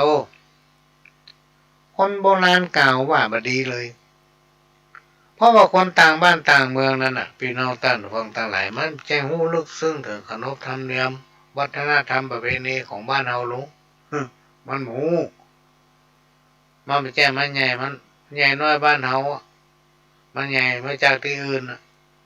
ถ้าในพื้นที่บ้านภูมิลำเนาที่มันเกิดเนี่ยมันหู้ข่าววัฒนธรรมขนบธรรมเนียมประเพณีเพื่อเป็นอย่างไรมันหู้หมดพอมาอยู่บ้านเฮามันมาอยู่เมื่อมันใหญ่เนี่ยไปหู้อย่างเปิ้นใหญ่อย่างตั้งเหนือตั้งใต้มันก็ไปจู่ๆได้มาเป็นคนนำเนี่ย มันมาหู้ป่าเป็นนี้ขณะนี้ฝนตกละพี่น้องท่านเราฟังตกลงมาไม่ปีไม่คุยเนาะตั้งในตกห้องของหู้เนี่ยนี่ก็กรรมมาเก่าทำกรรมหนึ่งพ่องจุเฮือได้พ่องไกลเฮือเสียข้อนี้มีความหมายว่าคนเฮาเนี่ยบางคนก็มีความหวังดีบางคนก็มีความหวังให้จับใส่บางคนบ่ต้องการฮื้อไผดีกว่าตัวเองอันเนี้ยมีแต่เนอะพี่น้องท่านฟังเหมือนกับคำคนเราแก่โบราณเพิ่นว่าไว้พ่องจุเฮือได้พ่องไกลเฮือเสียเนี่ยคนเราเนี่ยมันเป็นเนี่ยเหมือนกับคำเก่าเพิ่นว่ามันมีมาหมดน่ะพี่น้องท่านฟังจะมีมาเฉพาะในยุคปัจจุบันทำกรรมหนึ่งไม้พวกไม้พังไม้แห้งตั้งกลางน้ำไม้ขอนไหลไม้ตีนเสาไม้เฮือนไม้คือไม้แปะเนี่ยบดีเก็บเอาไปดังไฟนึ่งเข้าครูบาอาจารย์เพิ่งกล่าวไว้ดีเนี่ยมันคืดถ้าคืดนะมันแก้ประตกอยู่จำไว้เด้อพี่น้องท่านฟังไม้พวกไม้พังไม้แห้งไม้ตั้งกลางน้ำไม้ขอนไหลไม้ตีนเสาเฮือนไม้คือไม้แปรเปิ้นมือเก็บไปดังไฟนึ่งเข้ากรรมเก่าทำกรรมหนึ่งหมูไทยนาหมาล่นลัดความหมาย เป็นการเอาเปรียบกันอย่างหน้าด้านภาษิตนี้มาจากตำนานเรื่องสุนัขกับหมูมีเรื่องเล่าสืบตามกันมาว่าในสมัยก่อนมาแล้วหลายพันปีมาละหมูมากาใกล้สิงสารสัตว์ต้นไม้เส้นหญ้าเนี่ยอู้ได้นะพี่น้องท่านผู้ฟังในยุคสมัยนั้นพระอินทร์ส่วนได้มีเทวบัญชาเฮ่อหมูและหมาลงมาไถนาบนพื้นโลกเมืองมนุษย์หมูนั้นได้ตั้งใจตั้งหน้าตั้งตานะใจจมูกหรือว่าหูดังกุนขี้ดินจนลาบเตียนส่วนหมาไปนอนหลับสบายคันเมื่อถึงเวลาใกล้ที่พระอินทร์ส่วนจะเสด็จลงมาตรวจดูหมาก็ลุกขึ้นแล้วก็วิ่งลัดบนแผ่นดินที่หมูใจหูดังไถไว้จนจมูกหูดังโปแบนเมื่อพระอินทร์เสด็จลงมาถึงหมาก็ฟังเข้าไปรายงานใส่ร้ายหมูว่าไปเจ้าหญ้าพอเรานอนรับมีข้าเนี่ยทำคนเดียวถึงหมดบ่เชื่อลองไม่พอนะมีก็ให้ตีนข้าหมดเมื่อพระอินทร์ได้ถามได้หันแล้วได้ฟังแล้วก็ทรงทอดพระเนตรกหันมีก็ให้ตีนมาแต่ก็ได้ถามต่อไปเชื่อมาให้หมดตั้งแต่เวลานั้นเป็นต้นมาเป็นน้องตั้งแต่ฟังหมูก็เลยได้กินแกบกินก้าแกบ กินอาหารบูดเอาสูนแกบเพื่อมันกินอาหารเน่าเพื่อมากินของดีๆไว้ให้หมาอย่างมันมาจนถึงวันเนี้ยพี่น้องท่านระวังดาบคมอยู่ในฟักลวกอยู่ในใจมุ่มแหลมเพียงใดไผ่บ่หูได้หันเปิ้นบัจจาก้มหน้ามุดมูอย่าได้ก้าวอู้ดูแขนเศษผ้าขี้ริ้วอาจปกเงินแสนเพียงแต่บ่แม้นหันเจ้าอันหันเจ้าอันเนี่ยดาบคมเอาไว้ในขวดเขาจะหู้จะลวกยังได้ก็จ้างเด้อพี่น้องท่านผู้ฟังคือเก็บไว้ในใจอันฟังเปิ้นนะมันก็การที่เพิ่นว่าไปเดี๋ยวนี้มุมแหลมเพียงใดไผบ่ฮู้ได้หันเปิ้นจากก้มหน้ามุดโมจะได้เก้าอู้ดูแขนบางทีเศษผ้าขี้ริ้วอาจพกเงินเป็นแสนนะอย่างแต่บ่แม่นหันเจ้าอันก้าของคนเอาเนี่ยบริพอเฉพาะภายนอกพี่น้องท่านผู้ฟังต้องพอหลายๆทางต้องพิจารณาให้ถี่ถ้วนวันนี้นี่แปลกฝนตกบ่มีฟ้าห้องบ่มีเขาแต่กี้มันเป่งอยู่จัดดีบนี่ตกจัดนั่งเนอะพี่น้องท่านผู้ฟังที่บ้านประหลวงนี่นะช่วงนี้ก็ได้ไปที่ห้องทรงสถานีด้วยการอนุเคราะห์เมตตาจากท่านผู้อำนวยการสถานีอนุญาตให้แล้วเข้ามาอยู่ในเครื่องของประหลวงนี่ก็มานั่งอู้กับพี่น้องท่านผู้ฟังอยู่ที่บ้าน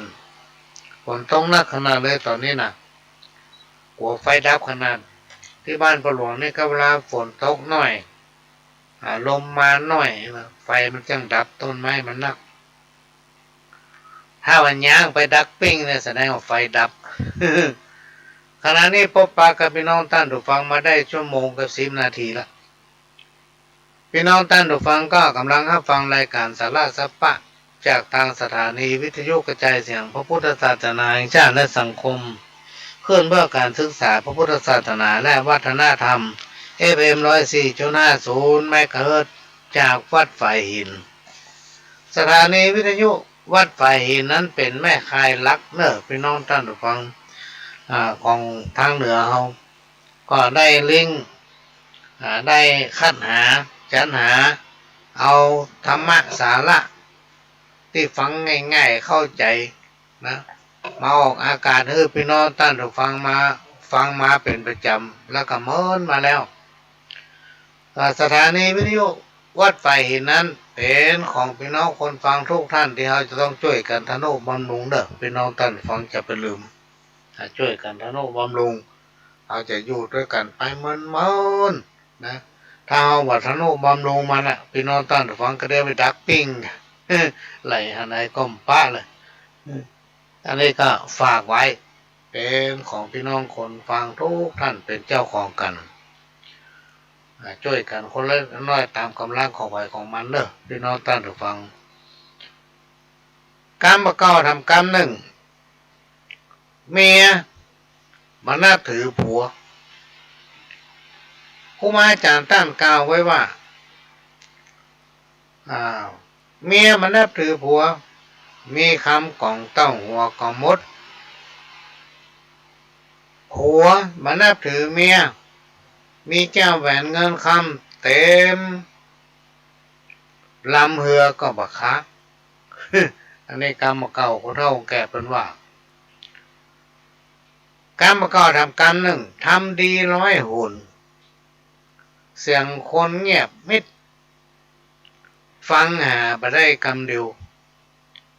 ความดีเท่านั้นไผ่บ่แลเหลวทำชั่วครั้งเดียวคนเล่าถึงบ้านเนี่ยมันมีความหมายในตัวพี่น้องท่านผู้ฟังทำดี100 หนเสียงคนเงียบมิดฟังหาบ่ได้สักกรรมทำบดีเตื้อเดียวไผ่บ่แลเหลว คนเอาไปเล่าถึงบ้านการประกอบทำกรรมหนึ่งอู้กับคนเหงาเหมือนพาไม้ตัดตาอู้กับคนมีปัญญาเหมือนพาไม้ล่งป้อง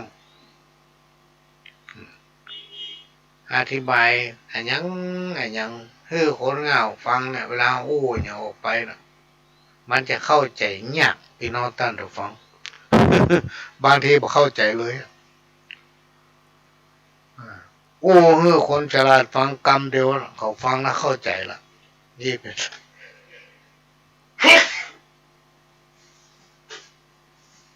ต้องขอสุมาอภัยนะพี่น้องท่านผู้ฟังกรรมเก่าทำกรรมหนึ่งพี่น้องบ้านไก่กินลาบกินซ่าพี่น้องบ้านใกล้กินสันมุยพี่น้องอยู่ไกลกันเนี่ยมันไม่เอามาหากันเตื้อโลกพี่น้องท่านผู้ฟังมาถึงก็จิ้นมาหลับมาซ่าตรงกันข้ามกับพี่น้องที่อยู่ใกล้กันเนี่ยมันห่างกันถึงวันเนาะกินด้วยกันถึงวันมักจะมีการกระทบกระทั่งกันเป็นธรรมดาเพราะมันอยู่ใกล้กันถึงวันโลกห่างกันถึงวันเพิ่นได้เปรียบเทียบว่าพี่น้องไก่กินสันมุยพี่น้องไก่กินลาบกินซ่าลากกรรมก็ทำกรรมหนึ่งฟังกรรมกินกับปลาสิบหายถ้ามาคิดถึงเรื่องตายก็อยากให้กิน คนเฮาเนี่ยพี่น้องท่านผู้ฟังมันตุกกับกินเนี่ยใครกินดีอาหารอร่อยก็เสี่ยงต่างนัก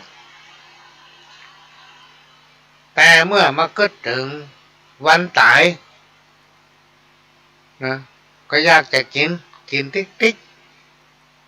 พอเกิดว่ามาเมินมันก็ตายอยากอะไรอย่างก็ซื้อมากิน บางคนนี่มีสตางค์มายอมจ่ายเนาะพี่น้องท่านผู้ฟังเขาได้อย่างก็มายอมซื้อกลัวมันเสี่ยงโป๊กสตางค์ที่ตัวเก่าอันน่ะเขาได้อย่างก็ว่าเปล่าลืมกึดไปว่าเวลาตายมันได้อย่างประตูซักอย่าง ได้ตัวสักอย่างอันเนี้ยเป็นคำประกาศที่แต่งแต้มเขียนไว้เนอะพี่น้องท่านฟังเขียนไว้มาแล้วก็มาเล่ามาอู้ฟังเดี๋ยวขอพักใส่น้ำสักกันเนอะจะเปิดซอฟังต่อจากตะกี้นะตะกี้มันดับไปอ่ะพี่น้องท่านฟังซอประวัติของเถระครูบาอาจารย์ประวัติของครูบาโสภาองค์ปฐมสังฆราชองค์แรกของล้านนาเขาพี่น้องท่านฟังห้ามฟังต่อลำน้อยหนึ่งเดี๋ยวก็มาปะกันอดทนเพื่อศาสนา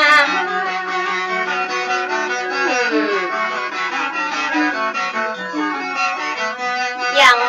อีนาจิตตังละนาทัศนะห้องกายกับพระใจบรรละตัณหามีโลกกดหลงอยู่ตลอดเวลาโยมจะนำพาเราไปสู่ความขัดแย้งบอกว่าไปนอกบอกว่าไปในหาเรื่องใส่ไฟคอยจะกันเก่งป้นว่ามาแล้วมันหันตรงเฮงปล่อยมันเห่าสุดวัน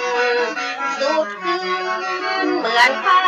พุทธขาดไปก้มละผู้บาแล้วก็พร้อมเอามาโตปิดเห็นปืนตุเจ้าสั่งข้าและถ้าบ่มีจุดยืนและสถาแตกตื่นแยกกันกาบไฟตัดหัวยังเหลือเยื่อใยทิศต่างไปเตะใหญ่ได้เตะนี่เลยน้องยานี่เลยน้อง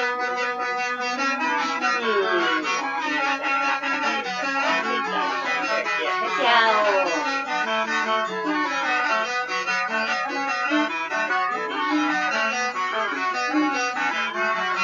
นายมนต์ผู้บามีจุดยืนและว่าสิตถาคตย่อมปรากฏและบอกว่าคือไผ่มันขึ้นอยู่กับความเชื่อในจิตใจไปจะเลื่อมใสฝ่ายใดก็ได้ขอได้เป็นคนไทยมีรัตนไตรนั้นเป็นที่ปึงนี่เลยน้องไว้เลยน้อง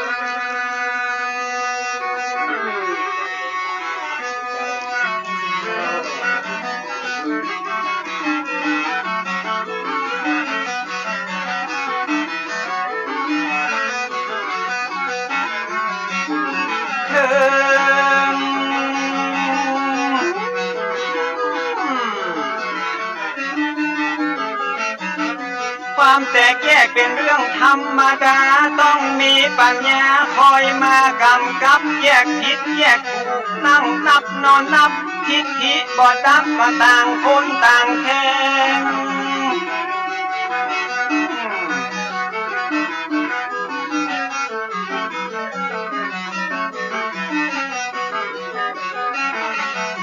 แจ่มแจ้งความขัดแย้งเกิดได้ทุกเวลาต้องมีปัญญาเป็นตัวกำกับต่างฝ่ายต่างถอยตั้งนึกนอนนับ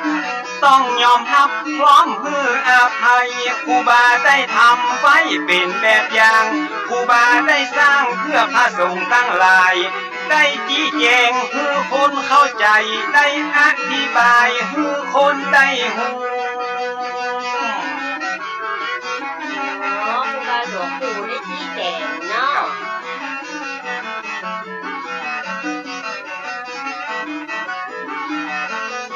แล้วจะจวนปะนมมือสร้าง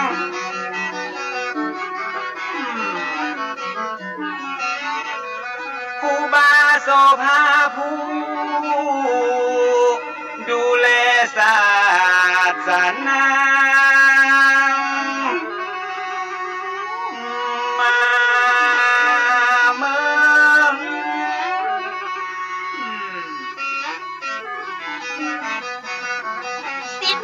ก่อนยกมือยอก่อนที่จะสอบขอนมัสการขออนุญาตจากดวงวิญญาณก่อนจะเอาผลงานและประวัติมา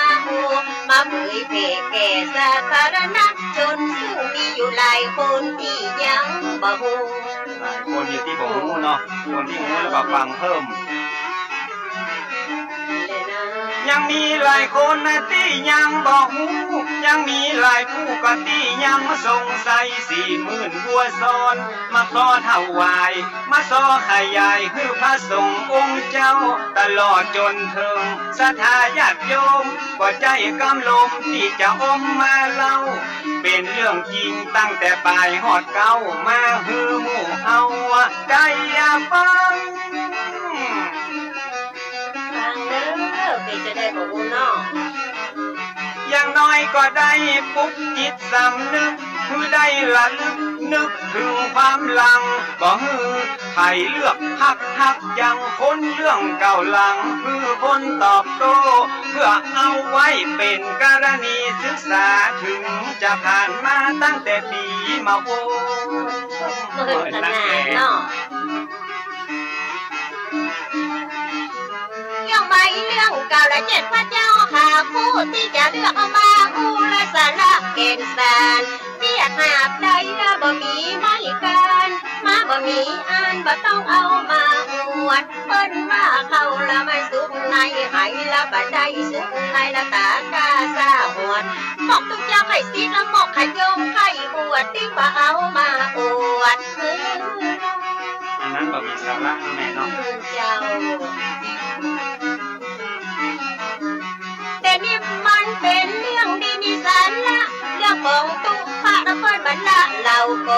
ประวัติของเปิ้นแล้วก็มีพี่น้องเอาเล่เอามาสอนละคือพี่น้องยาวบ้านปฐุมสังฆนายกักสุภาประวัติมีมาแต่เดิมก่อนนั้น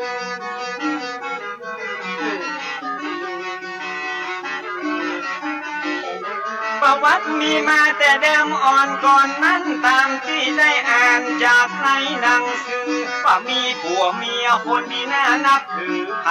ก็เล่าลืออวดอ้างกันหมด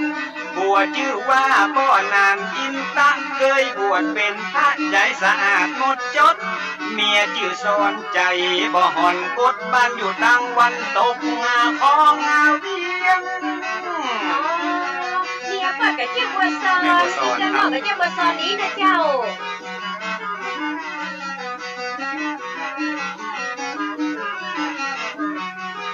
สมัยนั้นยังเป็นดงป่าไม้สักต้นใหญ่ก็ต้นยางต้นเหียงอยู่แดงแทงแงะและต้นตะเคียงเก็บเป้าสูงเปียงเอียงอิงต้นห้าขมอกเจ้าเงานิ้วกิ่วกลมปลายปักเจยลมสูงกึ่งกลางฟ้าจีนและนาวันนั้นมีเมียลุงละบ้า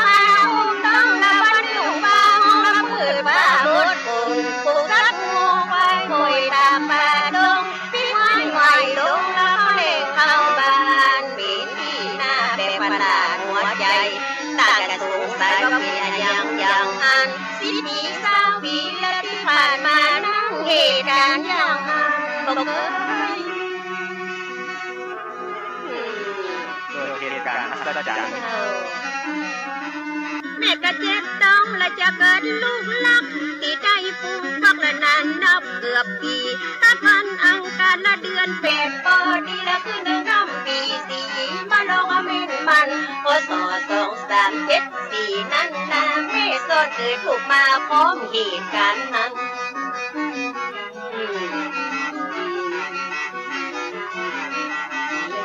ใกล้แจ้งก่อนหันแสงสุริยะก็ป้อนานอินตั้งแม่สอนดีใจได้ลูกฮักที่เป็นก็ใจตั้งชื่อว่าควายเป็นมังคัลละร่างกายแข็งแรงครบ32ผิวพรรณพดผ่องบ่มีไฟกากะเจริญไวบ่มีภัยโลคะช่วยงานสับตะยางอันละอ่อนมุกกรรมเนาะแต้นตีนแต้นมือบอกว่าถือว่าติ้วถึงตัวน้อยนิ้วกำแผ่นซิวแผ่วควานหับน้ำบดลัววาดเงินเตือนจานห้องใจเนี่ยการมาคืนตานมาวันใดบ่ได้บังคับบ่ได้วอนขอบ่ต้องได้รอคือพ่อแม่ห้องใจจีมและน้องเด็กชายไปแล้วอยู่กับพ่อแม่ คอยเฝ้าดูแลและสุขสันต์หันษามีวันหนึ่งละตามเจ้าครูบาได้เมตตาละมาบินทับบาทละมาหันใส่ตัวละเด็กชายควายแก่ก้าวว่องไวและมีเบลฉลาดครูบามันพี่ชายได้ขออาโดยญาติกับพ่อนางกินตันที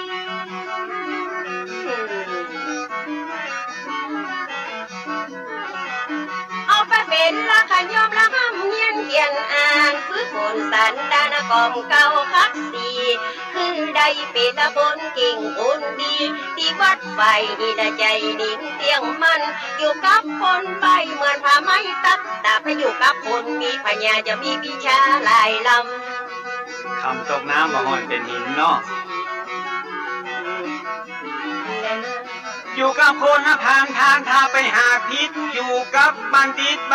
พาไปหาพลอยู่กับครูบาได้ศึกษาฝึกฝนมุ่งมั่นอดทนจนอายุ15เขียนตัวเมืองอ่านแถวตัวไทยอ่านออกเขียนได้ชัดฉานเก่งกล้าครูบาพอหันอนาคตวันหน้าเลยบรรพชาเป็นสามเณร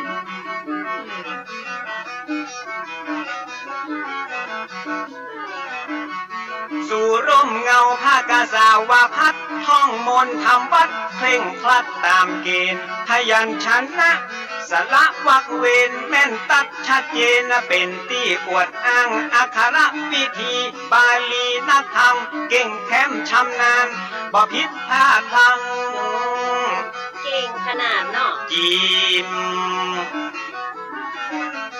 มาบ้านละพ่อชาเราไปศิษฐาคอดเอียงหูจนหมดยกของหลากหลายภาษาบาลีพิธีมนต์ละกระจายธรรมะวินัยกันและพระไตรปิฎกสามารถตอบตัวอักษรศาสตร์ภาษาคณิตศาสตร์นานาก็บังคับบัตุกท่านได้ศึกษาเป็นมหามรดกตกทอดสืบคืนนับเมื่อมา179 ปีมาถึงบัดเดียวเนาะยังมาสูญหายแต่เมื่ออายุ22 ปีครบกับนดก็ได้อุปสมบทตามความเมตตาของอาจารย์ท่านเจ้าครูบายิ่งเพิ่มศรัทธานักหนาปาปานพระมหาเถระสวามีนันนาปิดพระอุปชาติวัดป่าเด้งแห่งนั้น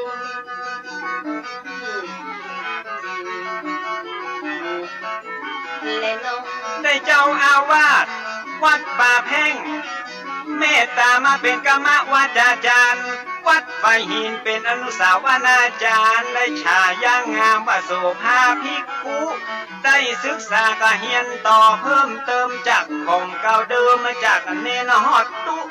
เฮียนแตกหานสำเร็จล่วงลุเป็นที่น่าสาธุหัวยินนาดี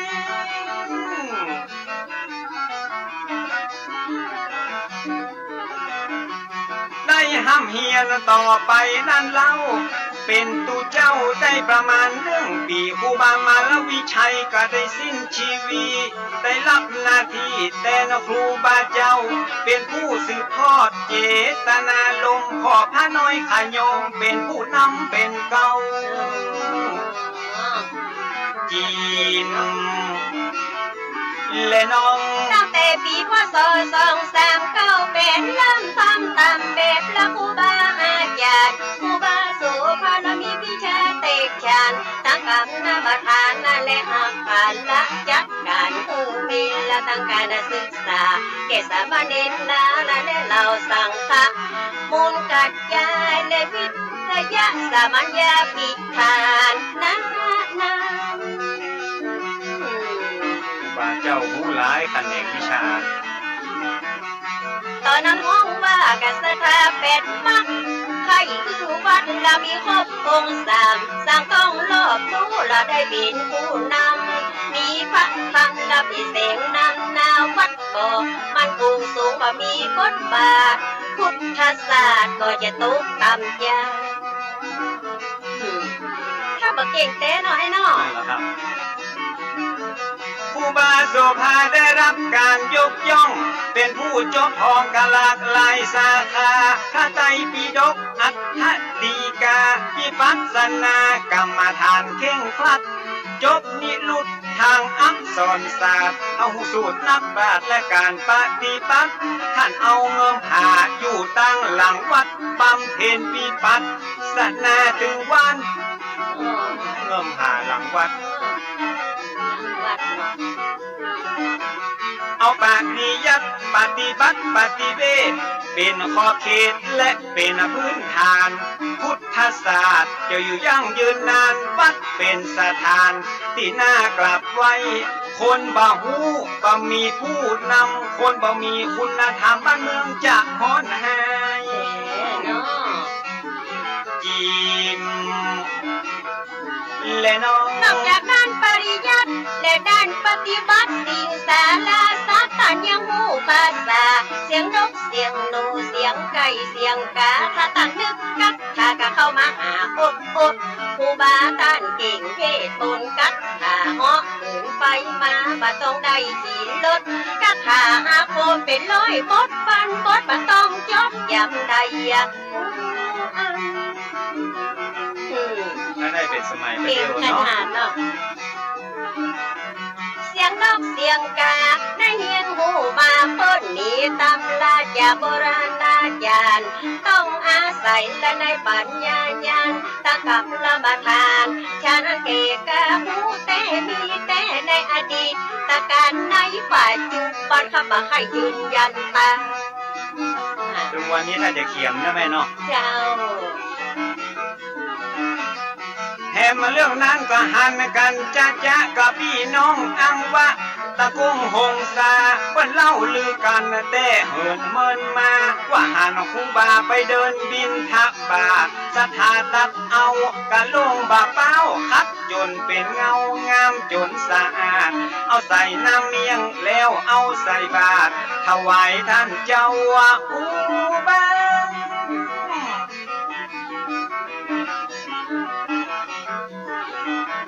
ห้องใครพิสูจน์เอากะลงเกิงนั้นแล้วก็เดินทางมาซ้อถามหามาปะกะลงปาเป้านั่นนาที่ต้านครูบาไฟหินดังอันเจ้าว่าครูบาเพราะเหินเดินอากาศไปบินทบาทที่อังวะคุณนั้น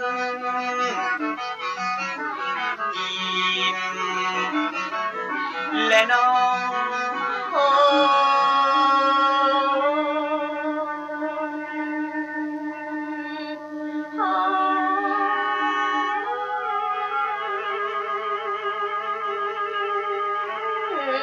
ความดีที่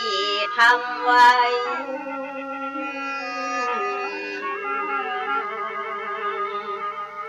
ผลแห่งความดีได้มาตอบสนอง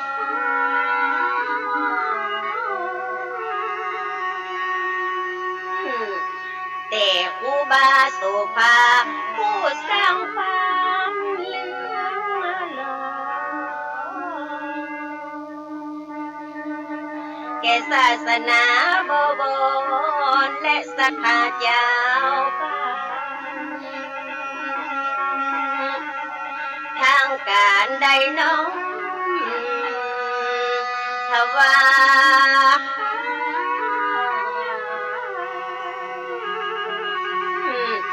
ตำแหน่งสังฆนายกดังอันปกครองดูแลพระสงฆ์นั้นทั่วกรุงเกต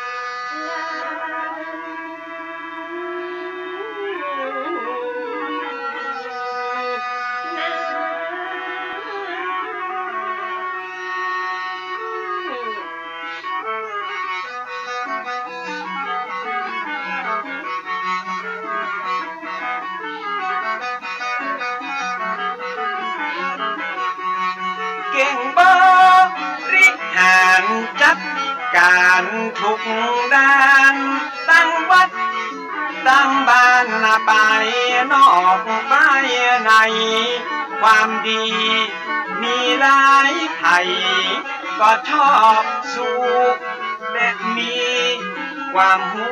เก่งการปกครองตั้งการใด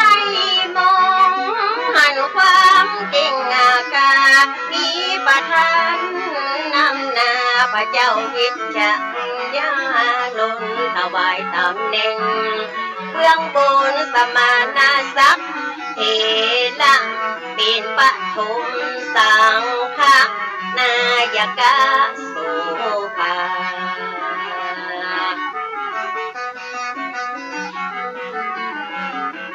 ถวายมุทิตายินดีจัดขึ้นหมู่คนคึกคืนอนุโมทนาที่ดอยสุเทพวัดวาอารามกวงแก้วฉลองเป็นน้ำแล้ว2438พอดีภาษาก็มีบอกไว้ดีเจงฉลองตำแหน่งหลังได้สั่งพระราชาเลยอาราธนามาอยู่ไกลไกลเหนือเวียงเชียงใหม่นั่นคือวัดเจียงพศวันคืน2439เพื่อการพอเฝ้าและพัฒนาดูแลศาสตร์ศาสนาสังฆาใหญ่น้อยเป็นไปเรียบร้อยสะดวกสบายศาสนาเรื่องไรใดๆก็ก้าวหน้ามาตกตามจากการศึกษาก็ดีกรรมฐานก็มีพิปัสสนามุ่งมั่นล้วนเป็นพื้นฐานศาสนามั่นคงต่อมามีองค์ภิกขุหนุ่มน้อยกิริยาเรียบร้อยมีนามว่าปิงบ่ฮือสุงสิงพระสงฆ์ตนเท่าบ่ฮือไปไวตุเจ้าติดมัดอกมัดแอวสักพาเตแถวเป็นสงหมู่สงทางพระสงฆ์เตกมังกาจัดกาใหญ่เป็นสงมีกายหุ่นวายเสียงทานนาพระป่าพระปานแยกกันบางตาลัทธิมหาปิ่นท่านกุมภาบ่มัดอกคือจ่าพอดแล้วบ่งามหลายคนหันตามไปนิยมชอบสู่นิกายใหม่ไฟยุอคติลำเอียงปากันทบเทียงสำเนียงตอบโต้พ้องก่อปวดโอวาลัทธิไม่ดีพ้องกะบอกยอมดีว่าเก่าดีดังอันนาต่างบ่พัดทานขาดแย้งบ่มาชมให้บ่ประนองบานีโอบเพื่อหันแต่นอกเนื้อบ่หันไปในต่างคนต่างใจว่ากันบ่ได้ประชาธิปไตยต่างมีสิทธิเสรีอยู่มาหลายปีเห็นที่เจ้าบ้านกลุ่มผู้อยู่กลางบ้านมาหาปิงลงใต้จากเบี่ยงพิงไปขอตำแหน่งไว้ท่าคือท่านมหาปิงได้เป็นเจ้าคุณนพิธีสารละคุณเป็นตำแหน่งใหม่มาเจ้านายล้านนาหลายผู้หลายคนต่างกอดน้อมต ตนเป็นสิทธิ์ชิดไกลเอามาหาปิ่งย้ายมาเจียงมันอาราม และได้จักนำมีกายไม่เข้ามาละของเก่าแต่ก่อนเดิมมาส่วนตานอุบาโสภาก็ต่อต้านนะบางอย่างทำนั้นมันบ่เหมาะบ่ควรหันว่าทิพพวนบักวนทำอย่างอันถ้าป่าถ้าบ้านก็สิทธศาสตร์สัตดา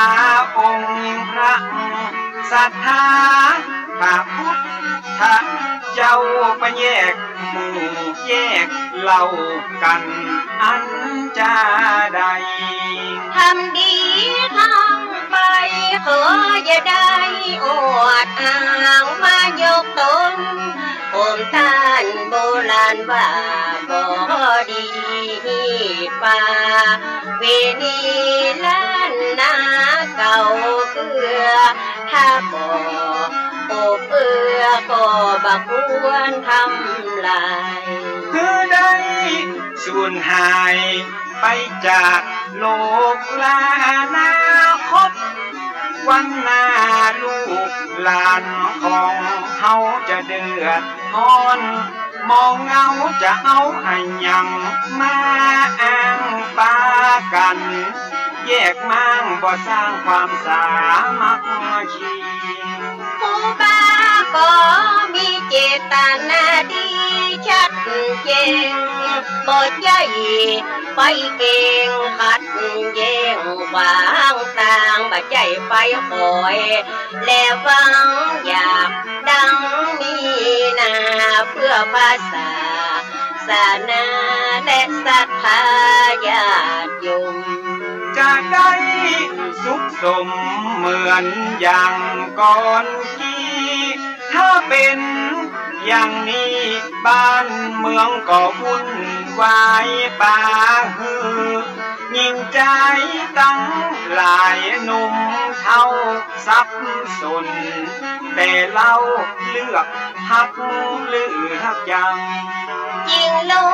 ว่าพลังพร้อมกันต่อต้านพระสงฆ์เจ้าบ้านผู้เลื่อมใสศรัทธาในตัวตานอุบาโสภาตนเข้าเรื่องถึงเก้าเงาพระมหา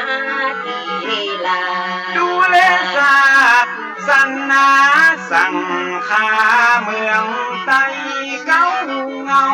ตนใหญ่ที่บางกอกนะครหูความสั่นคลอนเดือดฮ้อนดังอันมีคำสั่งมานั้นมือตั้นครูบาอาราธนาไปบางกอกเมืองกวางเพื่อระงับยับยั้งเหตุการณ์อาธิกรศาสนาบ่บนป่ามองบนความบัวบ่คือจำน้ำบ่คือคุณบัว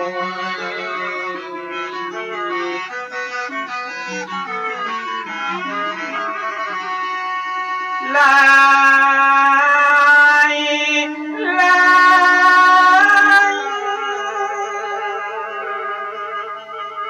ตุเจ้าพระนายใหญ่น้อยปากันเศร้าซ้อยมาส่งครูบาด้วยน้ำมาตา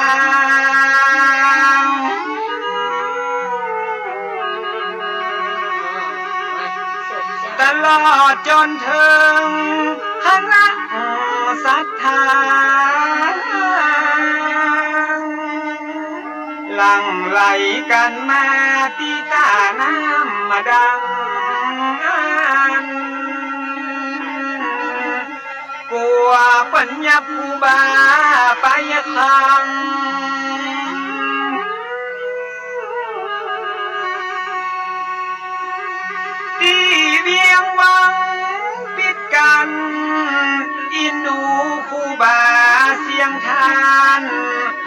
วไปต้องกฎหมา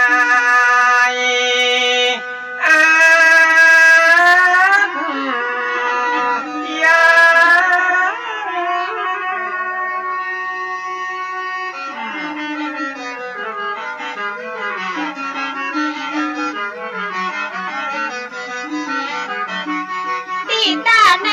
ว่าใช่มงคลสถาสาธุชนไหลหลังไก่ไก่ปากันนาเตียวย่างละมาห่วมได้ยินนาขาวลือพ้องก็ว่าดีว่าให้ครูบาได้หับหนังสือว่าเป็นกระบฏบัดต้องนับคือป้าคือโบราณนาเตกเย่ไปปล่อยลำปักครูบาว่าต้องประหารกลางวันแสกพ้องว่าถูกขัง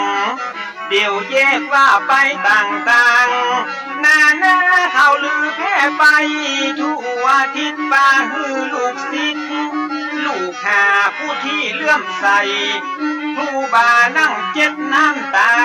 ย้อยอาบตั้งไปละตัวเจ้าพันเน้นที่คอยบำเพ็ญไว้กับเตะตื่นกันมาหยาบตกออกเหนือไตไหลมานั่งสวดใจยักมงคลนังบูบาตนเมตตากาดแก้วจากพยาหมดสิ้นปัญหาทุกอย่างบังฟังตูเจ้าสวดจบศรัทธากราบนบล้อมพังบอกว่าคนยืนคนนั่งก็บ่มีตังวางเตี้ยวตึงยิงตึงใจอดปากันดักหมดบ่เอ็กบ่เอวห่วมใจกันเป็นหนึ่งเดียวมาส่งครูบาไปบังกอก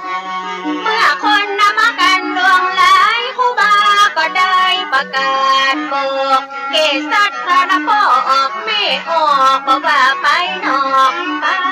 ในขอคือหมู่เฮาพี่น้องบ่ต้องหอนทุกตกใจ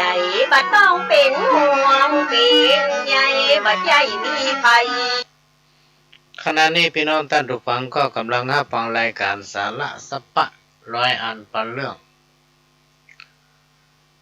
จากทางสถานีวิทยุกระจายเสียงพระพุทธศาสนาแห่งชาติและสังคมขึ้นเพื่อการศึกษาพระพุทธศาสนาและวัฒนธรรม FM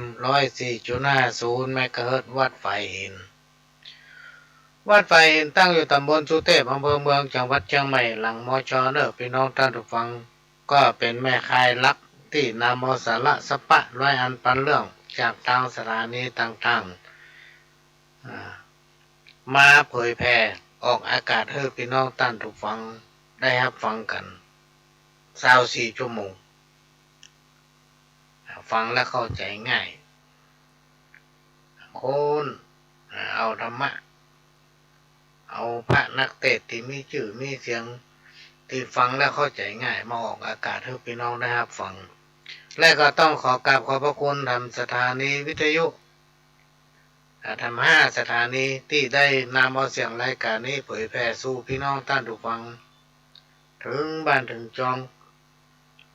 ดำเนินรายการด้วยก้าวกับผมประหลวงสว่างท่าดินจันทร์ประธานเครือข่ายกองทุนแม่ของแผ่นดินจังหวัดเชียงใหม่และ8 จังหวัดภาคเหนือรองประธานศูนย์ประสานงานกองทุนแม่ของแผ่นดินแห่งชาติช่วงนี้ก็กำลังเตรียมความพร้อมพี่น้องท่านผู้ฟังเพื่อจะนำเอาคณะหมู่บ้านต้นกล้ากองทุนแม่ของแผ่นดินไปเข้าเฝ้าในเดือนสิงหาวันที่5, 6, 7, 8, 9นี้ก็จะไปประชุมภาคปีนี้จัดขึ้นที่จังหวัดลำพูนก็ไปหลายวันหน่อยก็คิดว่าวันพฤหัสหน้าในคงมาได้พบปะพี่น้องท่านผู้ฟังก็มาปากันเสาร์อาทิตย์ถัดไปขอกราบขอบพระคุณพี่น้องท่านผู้ฟังเครือข่ายสายญาติธรรมที่ได้ร่วมกันบริจาคปัจจัยในการทอดพระป่าของวัดดอยจำแจ้งในงานประเพณีส่งน้ำพระธาตุและพระพุทธสีหิงหรือพระสิงห์จำลองยกเจ้าฟ้าพระวิหารวัดดอยจำแจ้งตำบลแม่ปงอำเภอดอยสะเก็ดจังหวัดเชียงใหม่ผ่านมาวันเนี้ยก็มีซองตกค้างอยู่ที่พ่อหลวงได้ทำ1 ซองได้มาแต่เจ้านี่ ก็ขออนุโมทนาบุญกับพ่อหลวงพ่อกำนันคำดีแม่กำนันพงพันธ์บุญสละบ้านรองอ้อได้ฝากปัจจัยมาจำนวน500 บาทซึ่งได้แจ้งให้ทางคณะกรรมการของวัดดอยจอมแจ้งได้รับทราบแล้วก็จากอาการบริจาคปัจจัยคนละเล็กละน้อยพี่น้องท่านผู้ฟังก็ทำเพื่อได้ปัจจัยถึงหมดที่รวบรวมได้ประมาณ400,000 กว่าบาทแล้วในส่วนของคณะพ่อหลวงก็ได้เงินอยู่75,308 บาทอันนี้ยังได้รวมที่พ่อกำนันคำดีบุญสละเพิ่นบริจาคมาเถอะก็ปัจจัยอยู่ที่พ่อหลวงนะก็ได้จะได้มอบเพื่อทางคณะกรรมการผู้ดำเนินการเนี้ยต่อไปก็ต้องขออนุโมทนาบุญขอได้บุญได้กุศลเหมือนกันทั่วหน้าทุกคนทุกท่านให้มีความสุขเจริญด้วยอายุวรรณะสุขภละทุกคนแล้วก็สำหรับใครที่ติดต่อถามเรื่องนั้นอันนี้พี่น้องท่านฟังภาษามารถที่จะติดต่อทางไลน์ได้ทางเฟซนี่พ่อหลวงก็ไม่ค่อยถนัดก็ขอแจ้งว่าท่านสามารถติดต่อพ่อหลวงได้ถ้าโทรศัพท์มือถือมันโทรหลายตัวมันยากแล้วมันเสี่ยงสตางค์นักก็โทรเข้ามือถือโทรเข้าโทรศัพท์ตั้งโต๊ะที่บ้านเนี่ยได้ละ0531100638 0531100638เด้อพี่น้องท่านผู้ฟังก็โทรมาได้เราจะให้พ่อหลวงโทรไปในหมู่โทรเบอร์อย่างแต่เจ้านี่ซ้ำไม่ได้ล็อกไว้ ไม่ได้ล็อกไว้สักคำก็ติดต่อมาได้ถามว่าจะทำบุญบ้านใหม่เมื่อใดก็พี่น้องท่านผู้ฟังที่จะได้พบกันวันที่19ก็พี่น้องบ้านสันประซักลำพูนอุโมงค์ลำพูนวันที่15วันที่19นี่ก็ไปที่บ้านพี่จรัสบ้านประควานเหนือแล้วก็ป้ากันเรื่อยๆพี่น้องท่านฟังถ้ามีโอกาสก็จะไปถ้าว่างแต่ถ้าบอกว่างก็ว่ากันแบบนึง ไม้อ่อนก้อมเพื่อคมมีดเหลาคนเอาหูเบาเพราะว่ากำกึดมันตื่นสปะว่าไม้มันการมีดกำมุยพี่น้องท่านฟังก่อยฟันก่อยนี่พระได้คำเดิมถึงก้นลงพุ่นน่ะ คนบ่มีกำกึดเอาเปิ้นว่าบ่กล้าคิดบ่กล้าตัดสินใจเปิ้นว่าอย่ามากระเจือหมดเปิ้นฮ้องว่าคนหูเบาอันอย่างก็เจืออย่างก็เจือ เปิ้นฮ้องคนหูเบานะโอ้ไปโอ้มาพี่น้องท่านฟังตอนนี้ข้างเวลา7 นาทียังมีกรรมเก่ากรรมหนึ่งจะเจ็บเป็นเมื่อยไข้ก็เพื่ออาหารจะได้เตียวในโลกสงสารก็เพื่อเป็นคนใจบาปจะได้ทุกข์ได้ยากก็เพื่อกิเลสตัณหาจะพบปะวิบางหนาก็เพื่อเอายศเป็นหลักเอาซักเป็นใหญ่นี่อันนี้เปิ้นแต่งแต้มเขียนไว้คนตะก้อนเปิ้นมองการไกลเนาะว่าคนเราจะต้องได้เตียวในโลกสงสารวนเวียนอยู่เนี่ยนะเพราะอย่างเพราะบาปกรรมมันนัก ไม่ต้องใจกรรมเนาะไม่ได้ไปไหนสักเตื้อเนี่ยเพราะบาปกรรมมันนักเกิดเป็นคนพี่น้องท่านฟังอายุไปแจ้ถึง100ก็มีความเอื้ออาทรต่อกันมีความฮักความสามัคคีกันไว้ฮักกันมันพี่มันน้องมันจะอยู่ด้วยกันแบบมีความสุขนะพี่หู2น้องหู1อยู่ด้วยกันด้วยความฮักไหนๆก็เกิดมาปะกันแล้วนะจะไปทะเลาะเบาแว้งกันไปที่ไหนก็ปะกันอ่ะพี่น้องท่านผู้ฟัง เหมือนหมู่บ้านกองทุนแม่ของประเทศเนี่ยเขาจะเข้าไปส่งเสริมเพื่อมีความฮักความสามัคคีถ้าบ้านไหนทะเลาะเบาแว่งกันติ๊กแยกกันเป็นก๊กเป็นเราโอ้ไปถึงใครใกล้ไปแล้วปวดหัว พี่น้องท่านผู้ฟังเวลาก็ใกล้จะหมดแล้วจ้างตายเพราะงาป่าตายเพราะความกล้ามีความหมายว่าจ้างมีงาที่สวยงามไผ่หันก็แค่ได้พี่น้องท่านผู้ฟังลองฟังข่าวพอเตอะเขาฆ่าจ้างเอางาหรือว่าวางยาเพิ่นตัดเอางาเพิ่นไปขายจนจ้างนั้นตายเป็นคำเปรียบเทียบค่าจ้างเอางาสันใดเปรียบได้เหมือนคนเฮาเนี่ยที่ชอบแต่งตัวประดับประดาด้วยรูปด้วยทองด้วยเพชรอย่างเงี้ยพี่น้องท่านผู้ฟังจนเป็นห้องว่าเป็นตู้ทองเคลื่อนที่ระวังเตอะมันล่อแหลมเพราะในยุคปัจจุบันนี่จนผู้ร้ายมันนักแต่ก่อนนี่มีแค่18 มงกุฎบัดเดี๋ยวนี้มีเป็น20 มงกุฎพุ่นนะ ระวังไว้เตอะโทรศัพท์ของพลวงตั้งโต๊ะเนี่ยบล่ำใจพ่ออย่างพ่อมันมี20 มงกุฎเนี่ยมันจ้างโทรมาอ้างอันนั้นอ้างอันนี้ไปมาเวลามันจะหมดละพี่น้องท่านผู้ฟังก้อยมาปากันใหม่ในวันอาทิตย์หรือวันไหนที่ตั้งสถานีเพิ่นว่างนะก้อยมาปาพี่น้องท่านผู้ฟังนามสาระสปะนานปานเนื่องตอนนี้ฝนก็ตกละกันเดียวก็จะปากันไปวัดไปเวียนเทียนที่วัดถวายเป็นพุทธบูชาเนื่องในวันวิสาขบูชาเนาะก็จะขอนำรายการนี้จากไปขอพี่น้องท่านผู้ฟังทุกคนทุกท่านอยู่นี้มีสุขกินได้นอนหลับมีสุขภาพแข็งแรงสมบูรณ์ขอให้มีความสุขมากันทุกคนทุกท่านขอสวัสดีครับ